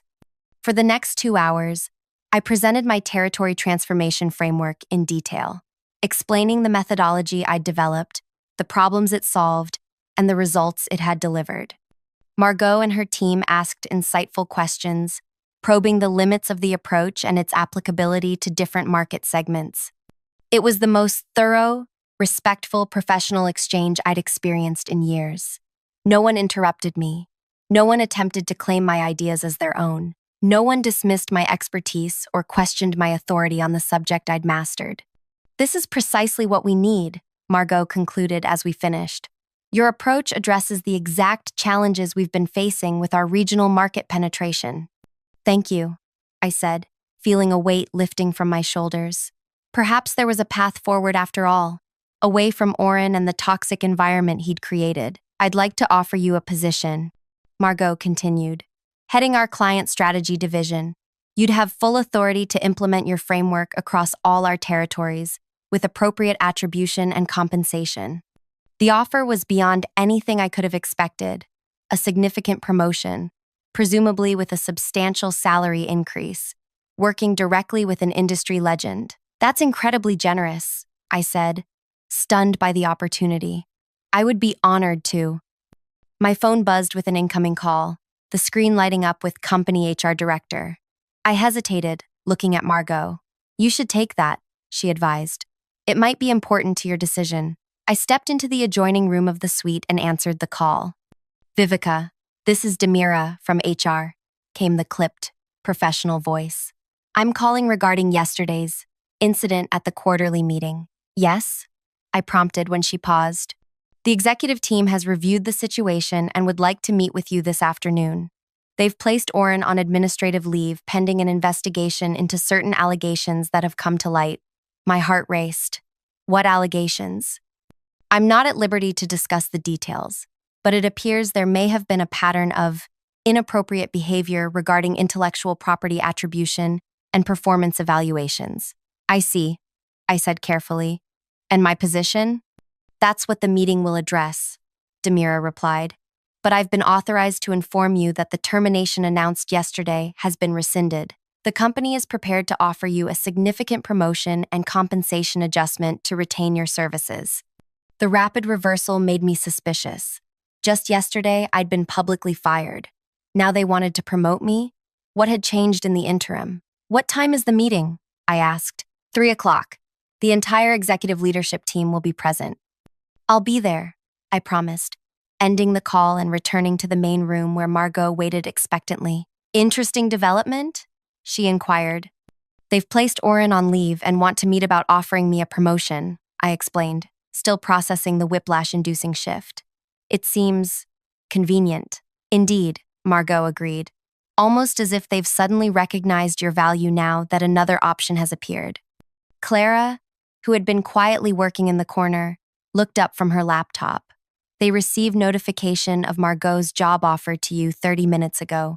An anonymous email detailing the terms was sent to the entire executive team." I stared at her. How could anyone know the terms? Margot just made the offer. "The terms were determined yesterday," Clara explained. "The email was scheduled to deliver regardless of whether you accepted immediately." I looked between them, realization dawning. You're working together. This whole situation, Margot's interest, the job offer, the timing of the email, it's all part of some coordinated plan. Not a plan, Margot corrected. A correction. A rebalancing of scales that had been deliberately tipped against you, just as they were tipped against Peyton Voss and others before her. How many others? I asked, a chill running through me. 7 that we've confirmed, Clara answered. All women, all credited with innovative approaches that Oren subsequently claimed as his own, all eventually forced out through systematic isolation and manipulated performance metrics. And you've been tracking this pattern?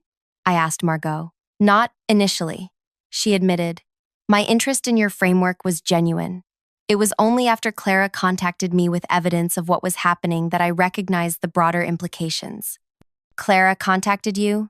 I turned to my supposed intern, who met my gaze without apology. After Denver, she confirmed.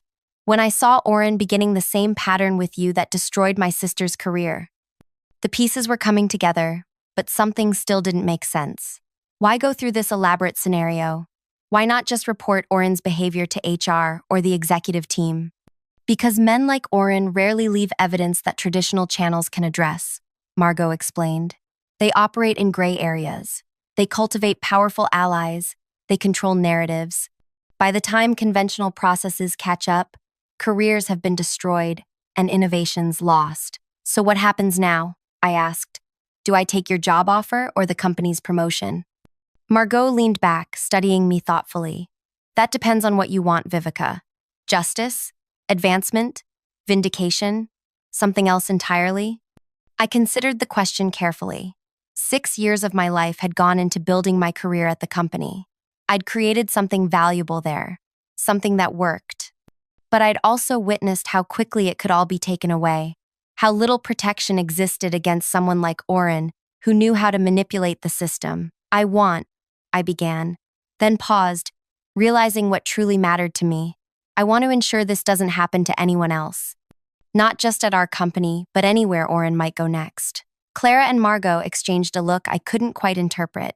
That, Margot said with the first genuine smile I'd seen from her, is exactly what we hoped you would say. We've been gathering evidence for months, Clara explained, opening a folder on her laptop. Not just about what happened to Peyton, but a systematic pattern dating back over 5 years. She turned the screen toward me, showing a timeline meticulously documented with emails, performance reviews, meeting notes, and account reassignments. 7 women's names appeared in sequence, including Peyton's and now mine, each following an identical pattern: initial support and mentorship from Oren, followed by gradual isolation after they developed something valuable, culminating in either resignation or termination. How did you access all this? I asked, stunned by the scope of the documentation. I didn't need to hack anything, if that's what you're wondering, Clara said. Everything here was obtained through legitimate access channels.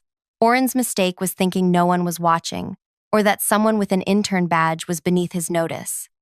But this still doesn't explain why Margot got involved, I said, looking between them. This goes beyond professional interest in my framework. Margot's expression tightened almost imperceptibly. The first name on that timeline is Elise Farrow. She worked under Oren at his previous company before joining mine 8 years ago. She never told me why she left, only that she could no longer work there. 3 years later, she took her own life. The room went silent as the weight of her words settled over us. Her journals, which her family shared with me afterward, detailed how Oren had systematically dismantled her confidence, claimed credit for her innovations, and isolated her professionally. She believed her career was irreparably damaged. Even working at my company, she never fully recovered from what he'd done. I'm so sorry, I whispered. I promised her family I would watch for patterns like this in my own organization. Margot continued.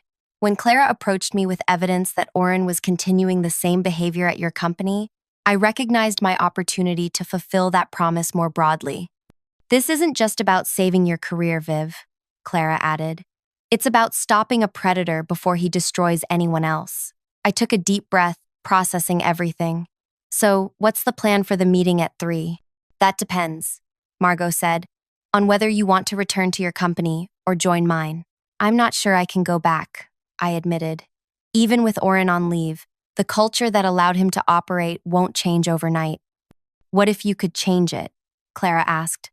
What if you had the leverage to ensure it does change? What kind of leverage? Margot nodded toward a sealed envelope on the table. Inside is an offer letter from me, Senior Vice President of Strategy. Double your current salary, full attribution for your framework, and a development team to scale it across all our territories. That's incredibly generous, I said. It's fair compensation for your expertise. Margot corrected. The offer is yours regardless of what happens next. But before you decide, You should understand the full situation at your current company. Clara pulled up another document on her laptop. This morning, 3 of your company's largest clients received detailed information about how their account strategies, which they've been repeatedly told were developed by Oren, were actually your creation. They've all requested emergency meetings with your CEO this afternoon. My eyes widened. You contacted our clients? Not directly, Clara said. Let's just say information has a way of finding the right people when properly channeled. Additionally, Margot added, an investigative business journalist received documentation about the pattern of intellectual property misappropriation within your company. They're preparing a feature story for next week's edition. But the most immediate concern for your executive team, Clara continued, is that 3 former employees, including my sister Peyton, have engaged legal counsel regarding wrongful termination and workplace discrimination. Their attorneys contacted your general counsel this morning. The strategic pressure points were perfectly targeted. Clients, public relations, and legal exposure all activated simultaneously. No wonder the company had suddenly discovered my value. So the meeting at 3 o'clock, I began, is damage control, Margot finished. They need you now, not just for your talents, but to demonstrate they value the innovation you represent, to show clients, the press, and potential litigants that they don't have a systemic problem. What exactly are you suggesting I do? Clara smiled for the first time, a genuine expression that transformed her serious face. Whatever you want, that's the point. For once, you have all the power in this situation. We've created the circumstances, Margot said. How you use them is entirely your choice. I sat back, contemplating options I'd never thought possible 24 hours earlier. I need to think. Of course, Margot agreed. The car will take you home and return for you at 2:30 if you decide to attend the meeting. Either way, my offer stands. As I gathered my materials, Clara handed me a small USB drive. Everything we've discussed is here, along with additional documentation you might find useful. Whatever you decide, you should be fully informed. The drive felt surprisingly heavy in my palm, the weight of secrets, evidence, and possibilities all contained in one small device. Thank you, I said, looking between them. Both of you. Whether this was about justice or revenge or something else entirely, you've given me choices I didn't have yesterday. Sometimes, Margot said as I reached the door, the line between justice and revenge is simply a matter of perspective. The executive conference room fell silent as I entered precisely at 3 o'clock. 9 people sat around the table, the entire leadership team, minus Oren. CEO Harlan Weiss rose to greet me, his typically intimidating presence softened by what appeared to be genuine concern. Vivica, thank you for coming. Please, have a seat. He gestured to the chair directly opposite the power position, I noted, not the subordinate placement I would have been assigned yesterday. I set my portfolio on the table, along with Margot's sealed offer letter, placing it prominently where everyone could see the Renner International logo. I understand there have been some developments regarding my employment status, I said, keeping my voice neutral. Yes, Harlan acknowledged, glancing at the offer letter. There appears to have been a serious misunderstanding at yesterday's meeting. We want to assure you that Oren's actions were not authorized by this leadership team. I see, I said. And you've placed him on administrative leave? Pending a full investigation, confirmed Demira from HR. We've already begun interviewing team members about his management practices, including past employees? I asked. A flicker of discomfort passed between several executives. We're expanding the scope as needed, Demira said carefully. And my position? Harlan leaned forward. We value your contributions enormously, Vivica. The territory transformation framework you developed has revolutionized our approach to client engagement. My eyebrows rose slightly at the unambiguous attribution. So different from yesterday's narrative. To demonstrate our commitment, he continued, we're prepared to offer you a significant promotion. Senior Director of Strategy Implementation, reporting directly to me, with a 40% salary increase and expanded team resources. The offer was substantial, though still below Margot's. But more telling was the direct reporting line to the CEO, bypassing the entire management layer where Oren had operated. That's generous, I acknowledged. May I ask what prompted this reevaluation of my contributions? The uncomfortable silence that followed told me everything. They knew about the client contacts, the potential media exposure, the legal threats, and they were scrambling.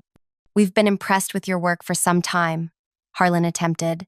Recent client feedback has only reinforced our appreciation of your innovative approaches. Recent as in this morning? I asked quietly. Harlan's facade cracked slightly. Vivica, let's be frank. We've received concerning information from multiple sources today that suggests we may have or overlooked certain issues within our organization. We're committed to addressing these comprehensively. Starting with retaining me now that I have other options, I observed, tapping Margot's offer letter. Your value to this company extends far beyond recent circumstances, Harlan insisted, though his eyes remained fixed on the Renner International logo. I opened my portfolio and removed a document I'd prepared during the hours between leaving Margot and arriving at this meeting. I've outlined some conditions for my continued employment, I said, sliding copies toward each executive. I'd like to discuss these before making any decisions. As they reviewed the document, expressions ranged from surprise to discomfort to grudging respect.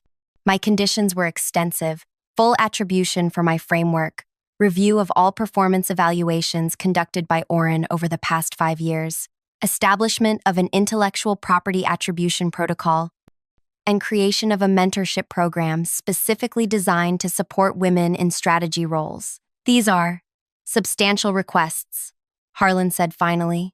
They're requirements for my continued employment, I corrected, along with a public acknowledgement of my contributions to the Territory Transformation Framework in all client-facing materials. The CFO, Bennett, who rarely spoke in these settings, cleared his throat. These programs would require significant resources.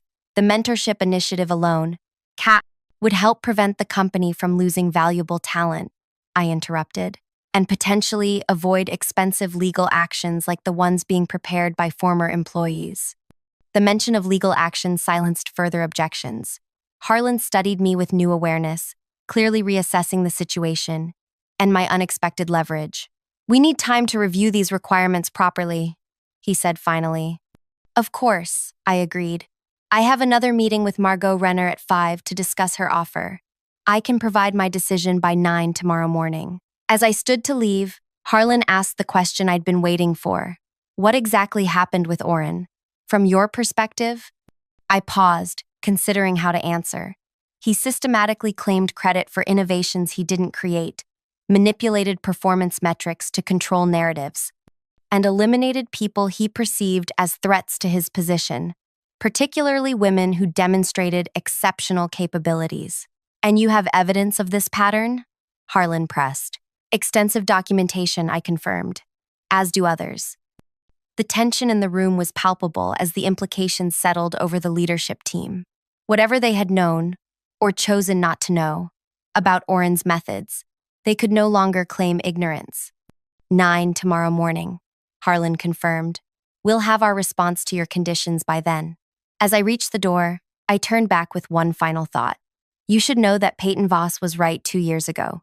The Northwestern strategy was entirely her creation.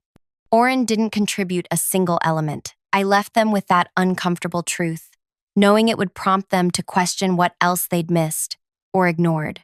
The next 24 hours unfolded in a whirlwind of negotiations, revelations, and decisions. Harlan called at 8 the following morning, accepting all my conditions with only minor modifications to implementation timelines. Margot graciously supported my choice to remain with the company, noting that transforming organizational culture sometimes required working from within. Clara, surprisingly, also chose to stay, transitioning from intern to a newly created position focused on analytics and attribution verification. Her background, it turned out, included specialized training in data forensics, making her uniquely qualified to trace the origins of strategic innovations within complex organizations. As for Oren, his administrative leave became permanent separation 3 days later, after the investigation revealed a pattern exactly matching what Clara had documented. The company reached confidential settlements with Peyton and the other former employees, including provisions for career rehabilitation, support, and positive references. The media story still ran, but with a significantly different angle, highlighting how the company had taken decisive action to address intellectual property attribution and create stronger support systems for innovative employees, particularly women.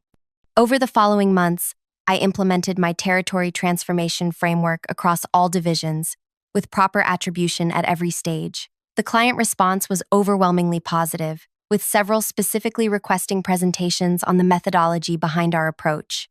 6 months after that fateful quarterly meeting, I stood at the front of the same conference room, presenting our year-end results to the full team, now expanded to include 4 new strategists, 3 of whom were women returning to the workforce after career interruptions. The territory realignment has exceeded projections by 27%, I concluded, gesturing to the final slide. Any questions before we wrap up? Clara, now officially our Attribution Analytics Director, raised her hand. Perhaps you could share the new mentorship program metrics? Those numbers are particularly impressive. I smiled, appreciating her strategic redirect to highlight one of our most successful initiatives. Absolutely. The program has already supported 12 team members across various departments, with 3 promotions resulting directly from projects developed during mentorship. As the meeting concluded and people filed out, Clara lingered behind, waiting until we were alone. "Have you seen this?"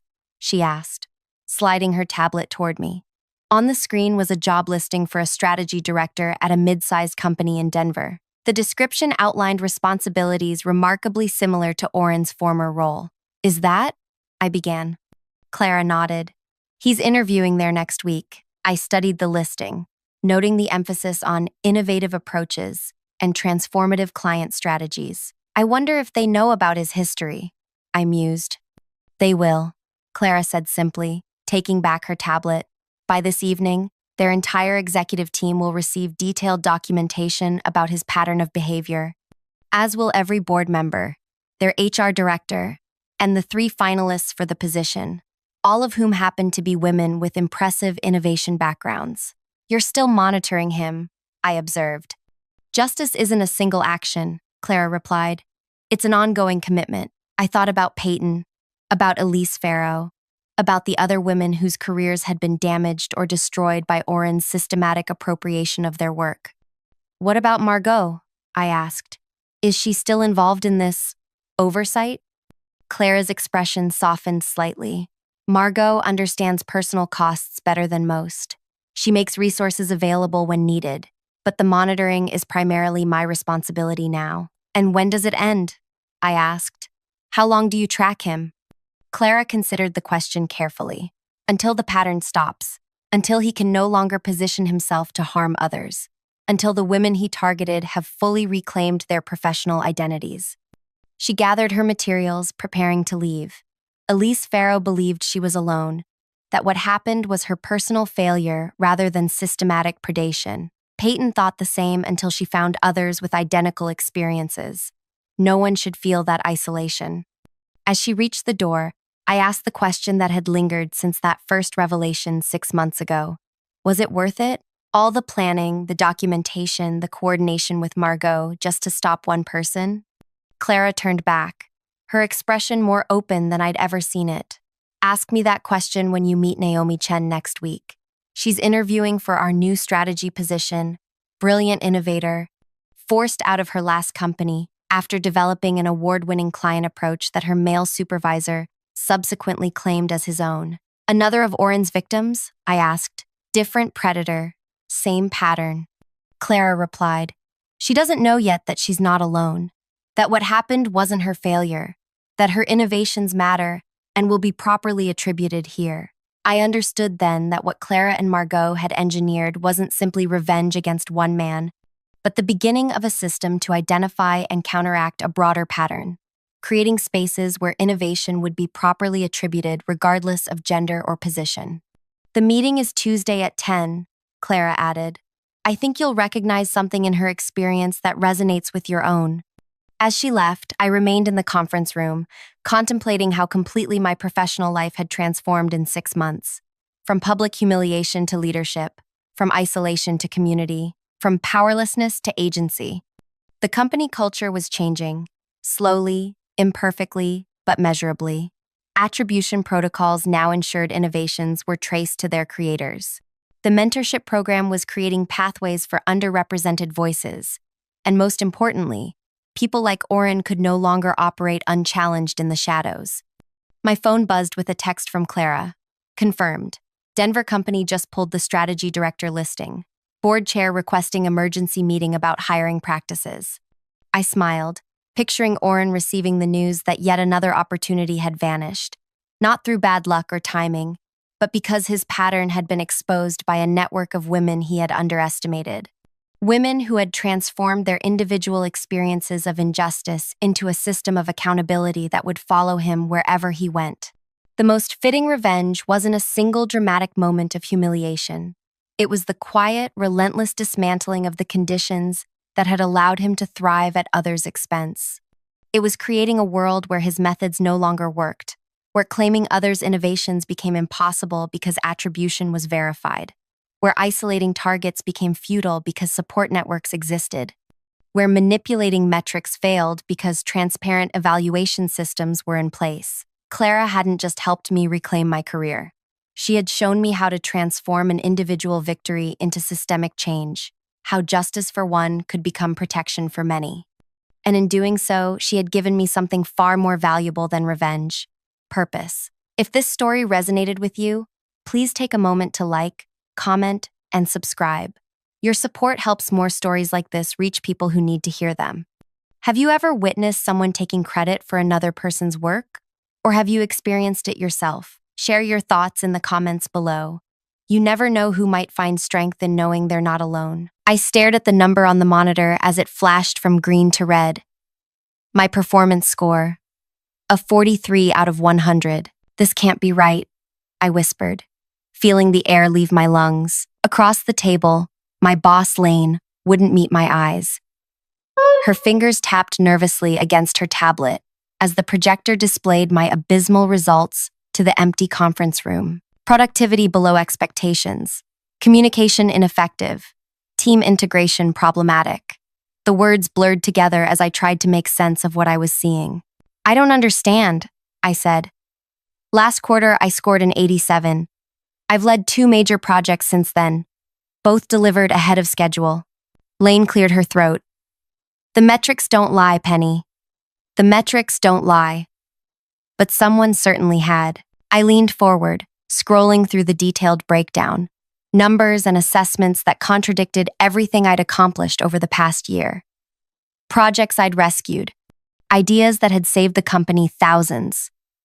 All erased, replaced with fabricated failures. This is someone else's review, I insisted. It has to be. Lane finally looked at me, her face ashen. She glanced at the door, then back at her tablet. Something flashed across her screen that wasn't displayed on the projector. Her eyes widened. I need to. She stood abruptly, knocked over her water glass, didn't bother to write it. I need to check something. Wait here. Water pooled across the table, dripping onto my portfolio. I didn't move to stop it. My mind raced through possible explanations. A system error, a mix-up with another employee, some cruel joke. When Lane returned 7 minutes later, she was visibly shaking. Penny, she whispered, you need to leave the building. Now. She slid a printed document across the table, careful to avoid the puddle. Submit your resignation today. Don't delay. What are you talking about? My voice rose. I'm not resigning because of some obvious mistake. I'm not resigning because of some obvious mistake. It's not a mistake. She pushed the paper closer. Read this, but not here. Go home. You'll understand. I looked down at the paper. The header read, Strategic Talent Reduction, Implementation Plan, Penny Wesley. Lane gripped my arm, her nails digging in. They're watching. Go now. I never showed you this. The paper burned in my hand as I walked to my desk, grabbed my purse, and headed for the elevator. In the reflection of the metal doors, I caught a glimpse of the head of human resources watching me from the end of the hallway, speaking quietly into her phone. Hello to all my amazing listeners out there. If you're feeling that knot in your stomach right now, wondering what happens next, take a second to hit that like button and subscribe. Trust me, this story gets so much more intense, and you won't want to miss a single detail of what happens when someone who thinks they have all the power suddenly realizes they've made a terrible mistake. Drop a comment if you've ever had that gut-wrenching moment when you realize someone was working against you. Now, let's get back to what happened after I left that building. My name is Penny Wesley. Until 3 weeks ago, I was the process improvement specialist at a manufacturing company that produces medical equipment. I'm 32, single, with a degree in industrial engineering and a reputation for being thorough to the point of annoying. My grandmother called it being particular, which sounds nicer than obsessive, but both are accurate. I live alone in a one-bedroom apartment with more plants than furniture and a habit of working late into the night. My coworkers used to joke that I was married to my job. I guess that makes what happened a particularly nasty divorce. The drive home from the office that day exists in my memory as a series of disconnected images.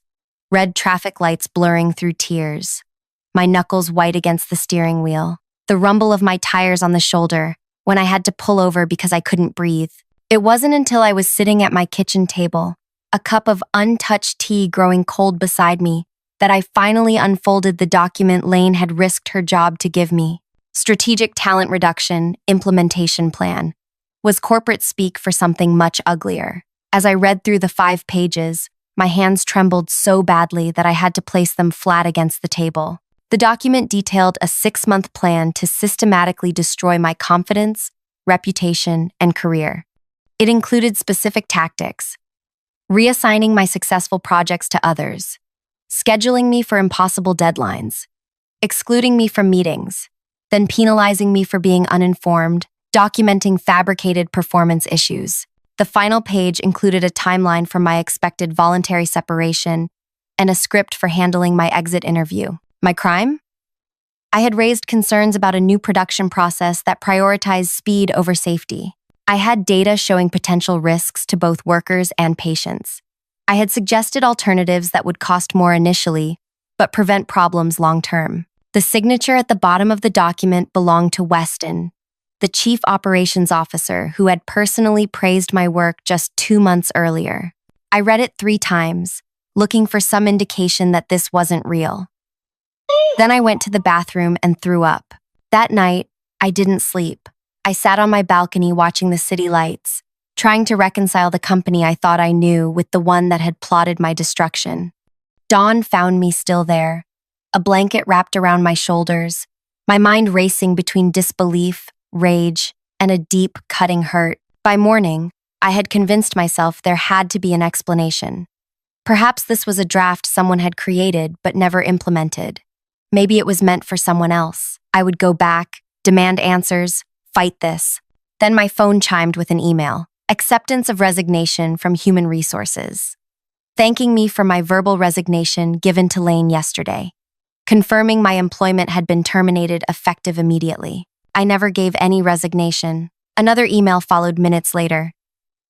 This one, from Weston himself, expressing regret at my decision to leave, but respecting my choice to pursue other opportunities. He hoped I would speak fondly of my time with the company and reminded me of the confidentiality agreement I had signed when hired. They were setting the narrative, creating a paper trail, erasing the truth before I could tell it. I tried calling Lane. No answer. I texted her. What's happening? Her reply came hours later. I'm sorry. I can't talk. They're saying you resigned. Did you? No, I typed back. They're lying. She didn't respond again. That afternoon, a courier delivered a box containing my personal items from my desk, along with a severance agreement offering 2 weeks' pay in exchange for waiving any claims against the company. I placed it unopened on the floor of my closet. For 3 days, I barely moved from my couch. I replayed every interaction, every meeting, looking for signs I had missed. Had Weston's smile been too tight when he complimented my presentation? Had my team members been avoiding me? When did I become a target instead of an asset? On the fourth day, my neighbor Terry knocked on my door. She worked in accounting at the same company but in a different building. She'd heard I'd quit.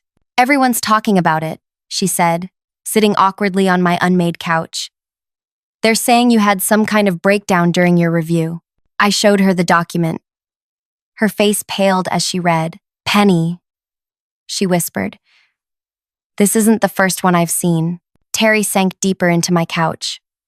"About 8 months ago, I was reconciling some unusual expense reports. Training seminars that didn't match any actual training. Consultants with vague descriptions. Special projects with no deliverables." She lowered her voice as if someone might be listening. I tracked the approvals. They all came from the executive team, authorized through a cost center called Talent Management Initiatives. I pulled my knees to my chest. How is this connected to what happened to me? "The timing," Terry said. "Every unusual expense was followed within days by a resignation.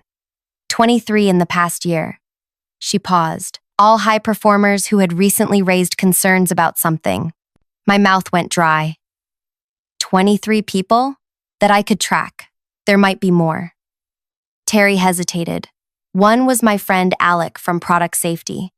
After he questioned the testing protocols on the new ventilator line, suddenly, he was getting written up for being late, missing deadlines he never even knew about. The room seemed to tilt. What happened to him? He quit after his performance review, said he couldn't handle the stress anymore. Her eyes met mine. 2 weeks later, he was in therapy for anxiety attacks. My tea had gone cold, forgotten on the coffee table. Outside, rain began to patter against the windows, matching the chill spreading through me. "Why would they go to all this trouble?" I asked. "Why not just fire people? Wrongful termination lawsuits, bad publicity. This way, on paper, troubled employees quit voluntarily." Terry reached for her bag. "I shouldn't stay long. I'm probably next on their list for asking questions about the accounting." After she left, I sat in the growing darkness, letting the implications settle over me. Not an isolated incident. Not a mistake. A system. A strategy. 23 people before me. I opened my laptop and began searching social media for former employees. One by one, I sent messages. "I recently left the company too. Would you be willing to talk about your experience?" Most never replied. Some responded with variations of, "I signed an agreement," or "I've moved on." But 7 people agreed to meet. We gathered at a small cafe 10 miles from the office. I recognized some faces. Others were strangers. They worked in different departments, had different roles, but their stories followed the same pattern. They spoke up about something: safety concerns, ethical issues, financial discrepancies, and suddenly became targets. Blake, a former quality inspector, showed us his performance reviews, stellar for 4 years, then plummeting after he questioned a change in testing standards. They scheduled my meetings during my daughter's recital, which they knew I couldn't miss, he said, then wrote me up for not being a team player. Mina, who'd worked in regulatory compliance, nodded. They moved my deadlines up without telling me, then criticized me for missing them. "Did anyone fight back?" I asked. Silence fell over the table. "I tried," said Damien, a former engineer. "Filed a complaint with HR. 2 days later, my entire team got an email about my personal issues affecting my judgment. I threatened legal action," said Rachel, her voice barely audible. The next day, my work computer was wiped clean. Every file, every email, gone. They said it was a system error. Rain streamed down the cafe windows, blurring the world outside. Inside, the 7 of us huddled over cooling coffee, comparing wounds inflicted by the same invisible hand. "We should go public," I said finally. "Together, with all our evidence." "What evidence?" Blake interrupted. "My word against theirs? My performance reviews that they can claim were accurate? I need this reference for my new job," Mina added. "I have kids, a mortgage." One by one, they explained why they couldn't risk it. Couldn't afford it. couldn't endure it. I walked home alone in the rain, understanding now why the system worked so perfectly. It didn't just remove people, it isolated them, broke them, made them doubt themselves and fear fighting back. That night, I dreamed I was back in the conference room, water spreading across the table, rising higher and higher until I was drowning in it, Weston watching impassively from the doorway. I woke gasping for air. The next morning, an email arrived from an address I didn't recognize. No subject line, no greeting, just an attachment, and the words, "You might find this useful." The attachment was a company organizational chart I'd never seen before. Unlike the public version, this one had red lines connecting certain executives to a separate structure labeled Special Projects Division. Weston's name sat at the top. Another email arrived minutes later. Northeast Parking Garage. Level 3. 4 p.m. today. And I debated whether to go. It could be a trap, or a cruel prank, or someone who actually wanted to help. After everything that had happened, trusting anyone seemed foolish. At 3:55 p.m., I parked on level 3 of the garage, keeping my engine running. At 4:02, a car pulled up 2 spaces away. The driver's window lowered just enough for me to recognize the face of Victor, the company's database administrator. A man I'd spoken to maybe twice in my 3 years there. "Get in your back seat and lie down," he called softly. "Make it look like you're getting something from the floor." I hesitated, then did as he asked. Through the gap between front seats, I watched him approach, open my passenger door, and slide something under the seat before walking away without a word. When I was sure he was gone, I retrieved what he'd left, a thumb drive labeled insurance. At home, I plugged it into my laptop. It contained hundreds of files, emails, meeting minutes, HR documents, all related to the Strategic Talent Reduction Program. There were assessment rubrics for identifying challenging employees, scripts for managers, templates for creating performance issues, and a list of names. Employees who had been targeted, those currently in process, and those under evaluation for potential targeting. My name was there, along with all the people I'd met at the cafe. So was Victor's, marked as monitoring phase. He was helping me at tremendous risk to himself. I scrolled through file after file, rage building with each new revelation. The program had been running for nearly 5 years. Over 60 employees had been pushed out.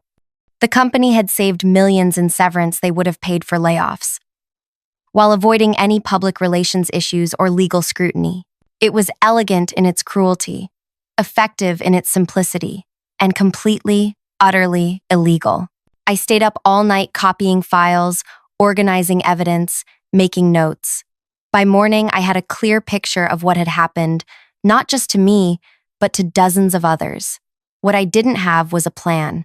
Going to the media seemed obvious, but the company's extensive legal resources would crush me before any story gained traction. Filing a lawsuit might work eventually, but could take years and drain what little savings I had. More importantly, neither option would fix what had been broken. Not just careers, but lives. People like Alec, still struggling with anxiety, like Rachel, who'd lost her home when she couldn't find another job quickly enough. I needed something more immediate, more impactful, something that would hit them where it truly hurt. For the next week, I barely slept. I reviewed every file, contacted more former employees, built a comprehensive understanding of how the system worked and who made it happen. The picture that emerged was even worse than I'd imagined. The company had 2 faces: the public one that won awards for innovation and workplace excellence, and the hidden one that systematically destroyed anyone who threatened its profit margins or exposed its shortcuts. Then I discovered something that made me pause. In 3 weeks, the company would host the annual Industry Excellence Summit, a prestigious gathering of executives, investors, and media from across the medical manufacturing sector.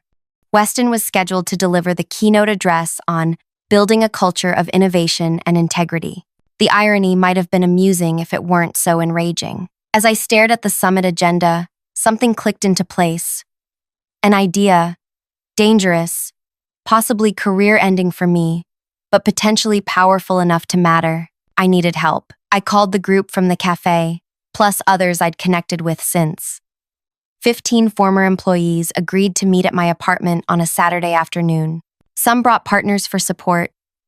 Others came alone, still carrying the weight of what had happened to them. "What I'm about to propose isn't without risk," I began, standing before them in my small living room.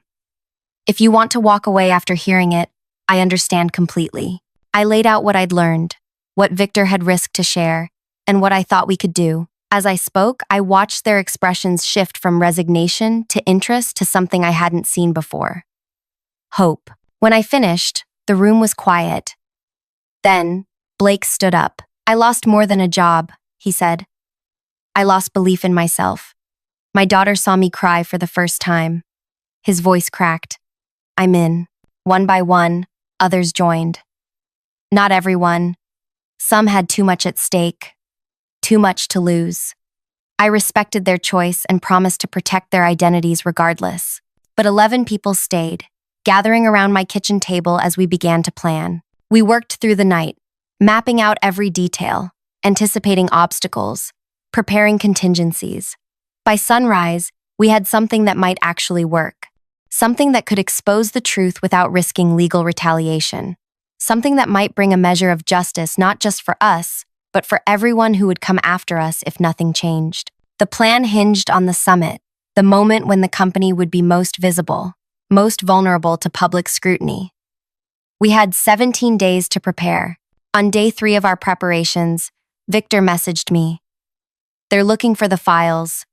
They know something's missing." On day 7, security protocols changing. New monitoring system being installed. On day 12, Weston asking questions about former employees. Be careful. They sensed something coming but didn't know what or from whom. The uncertainty made them nervous. It also made them careless.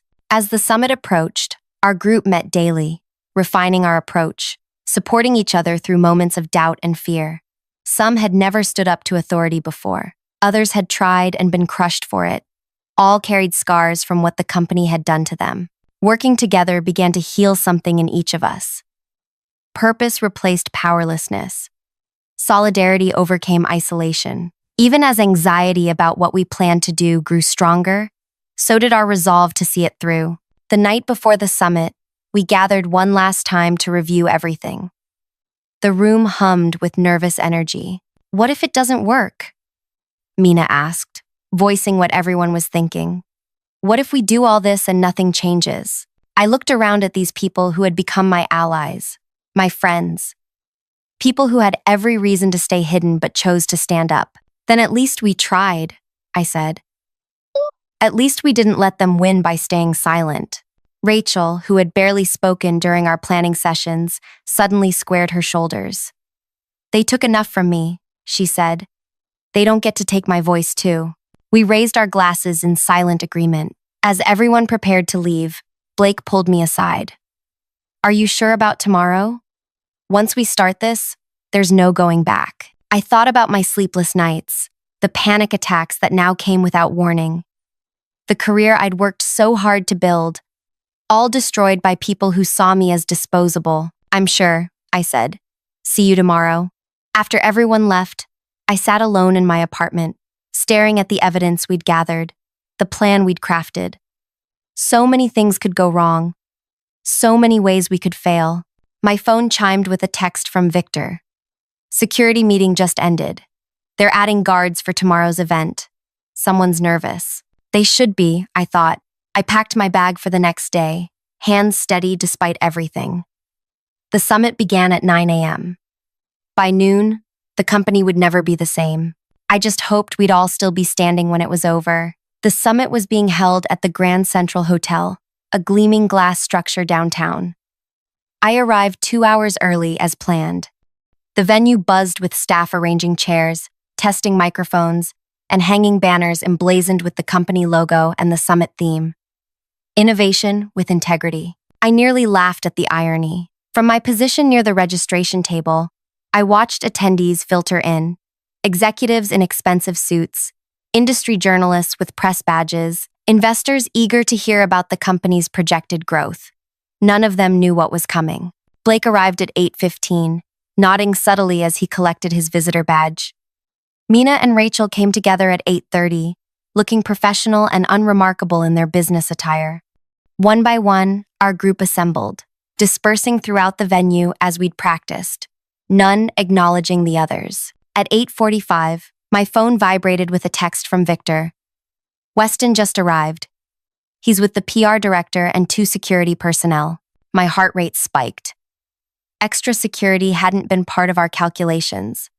I scanned the lobby, spotting 2 men with earpieces stationed near the main entrance. Would they recognize any of us from employee photos? Had security been briefed on specific threats? I texted the group. Security presence increased. Proceed with caution. By 9 a.m., the ballroom was nearly full. I took my seat near the back, close to an exit as planned. The program began with the company's chief marketing officer welcoming everyone and introducing the day's agenda. My palms were sweaty. I wiped them against my skirt. At 9:30, the first speaker took the stage, a renowned industry analyst discussing market trends. I barely heard a word, too focused on watching the room, tracking security, monitoring our team's positions. Rachel caught my eye from across the room, her face tight with anxiety. For a moment, I wondered if we should abort. The risks suddenly seemed overwhelming, the potential consequences too severe. Then I saw him. Weston, sitting in the front row, scrolling through his phone, completely at ease. The man who had signed off on destroying careers, lives, mental health, all to protect profit margins and silence legitimate concerns. My resolve hardened. We would proceed. At 10:15, there was a scheduled networking break. Attendees mingled in the foyer, balancing coffee cups and pastries, exchanging business cards. Our team moved into position for the next phase.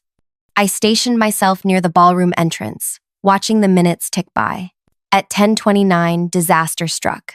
Blake texted, "Security checking bags at bathroom exit." They saw the materials. My stomach dropped. Blake had been responsible for bringing part of our evidence, copies of the targeting documents for distribution at the critical moment. If security had confiscated them, I started calculating how much of our plan could still work without those materials when Blake appeared beside me, ashen-faced. "They have everything," he whispered. "They stopped me coming out of the restroom. Said they were doing random checks. Did they see what was in the folder?" I asked. "I don't think so. They just took it for security reasons. But they asked for my ID, wrote down my name. This was bad, very bad. If they connected Blake to me or any of the others, the entire operation could unravel before it began."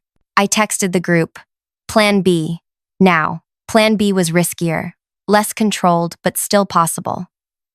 Instead of distributing physical evidence during Weston's keynote, we would rely on digital methods and verbal testimony. Less impactful, perhaps, but harder to silence. As attendees filed back into the ballroom for the next session, I noticed 2 security guards speaking into their radios, scanning the crowd. They were looking for someone. For us. At 10:45, the company's human resources director took the stage to introduce the next speaker. My breath caught when I recognized her, the same woman who had been watching me from the hallway the day Lane told me to leave. "Before we continue," she said, her voice professionally pleasant, "a quick security announcement. We've been alerted to unauthorized materials being distributed at this event. If anyone approaches you with documents not provided by Summit staff, please notify security immediately." Murmurs rippled through the audience. The HR director smiled reassuringly. "Just a precaution.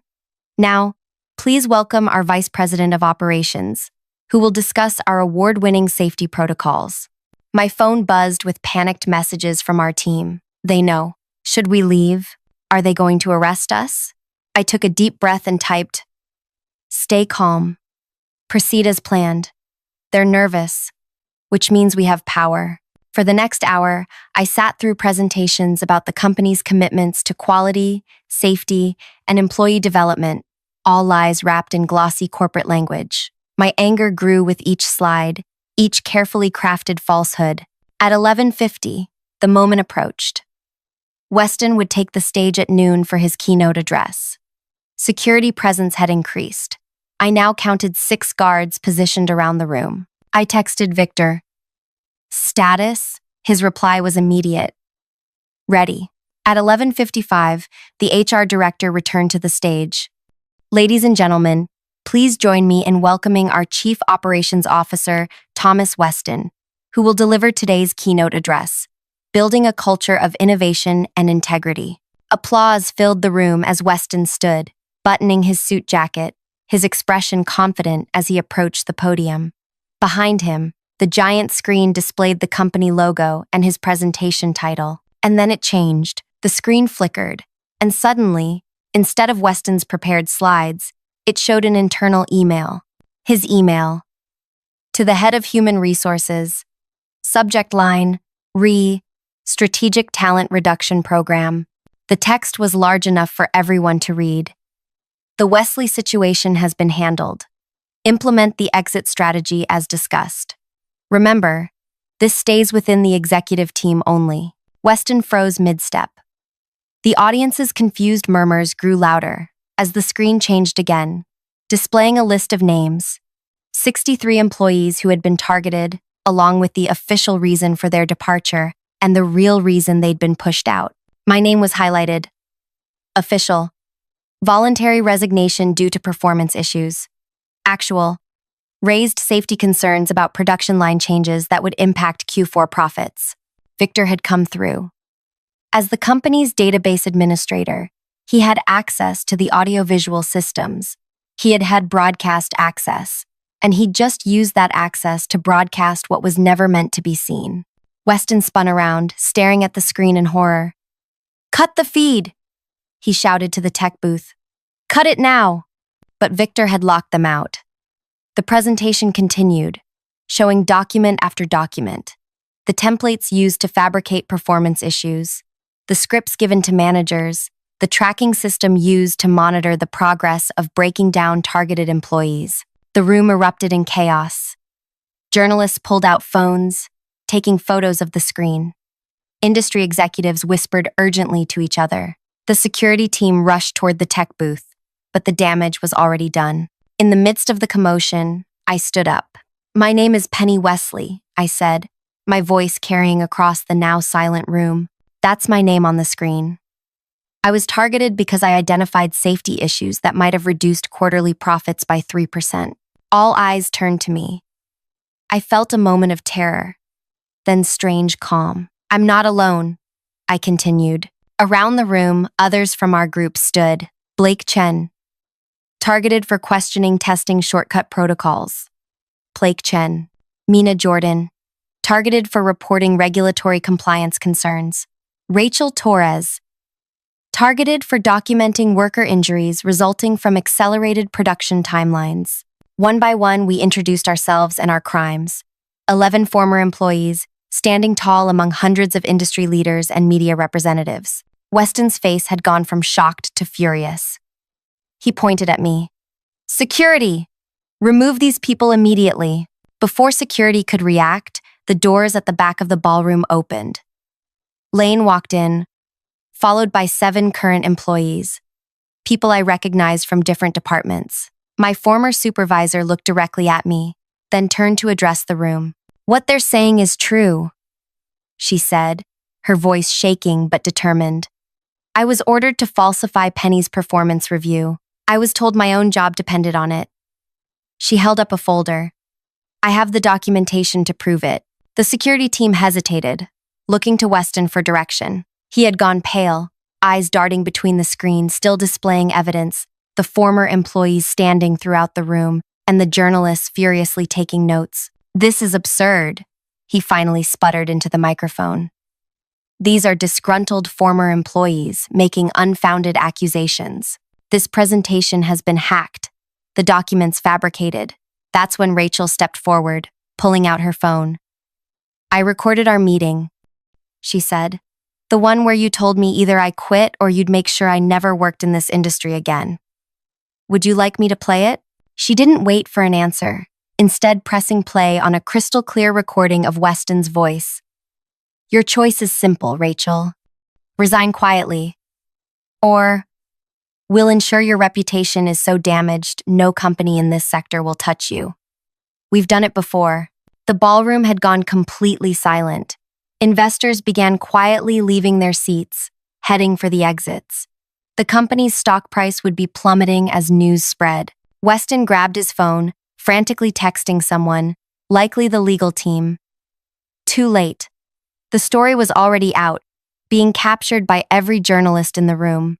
The head of human resources attempted damage control, taking the microphone.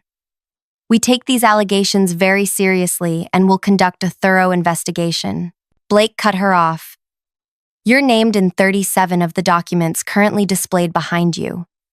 You personally designed the psychological targeting protocols. At that moment, hotel security arrived, different from the company's private security team. The event manager approached the stage. We've received reports of a disturbance. These individuals are trespassing, Weston said quickly. They need to be removed. The manager looked uncertain, surveying the scene. The incriminating documents still displayed, the journalists recording everything, the mixture of current and former employees standing their ground. Actually, said a voice from the back, I believe what we're witnessing may be evidence of corporate malfeasance and workplace harassment on a systemic scale. A woman stepped forward, pulling out a business card. Charlotte Reed, Department of Labor. I was invited to hear about your company's exemplary workplace practices. She smiled thinly. I'm very interested in continuing this conversation. The revenge wasn't in the public humiliation, though that was satisfying. It wasn't in watching Weston's carefully constructed facade crumble before his peers, though that felt like justice. The true revenge came 3 weeks later, when the board of directors announced a complete leadership overhaul following an independent investigation. Weston and 5 other executives were terminated. The strategic talent reduction program was exposed in a front-page investigation.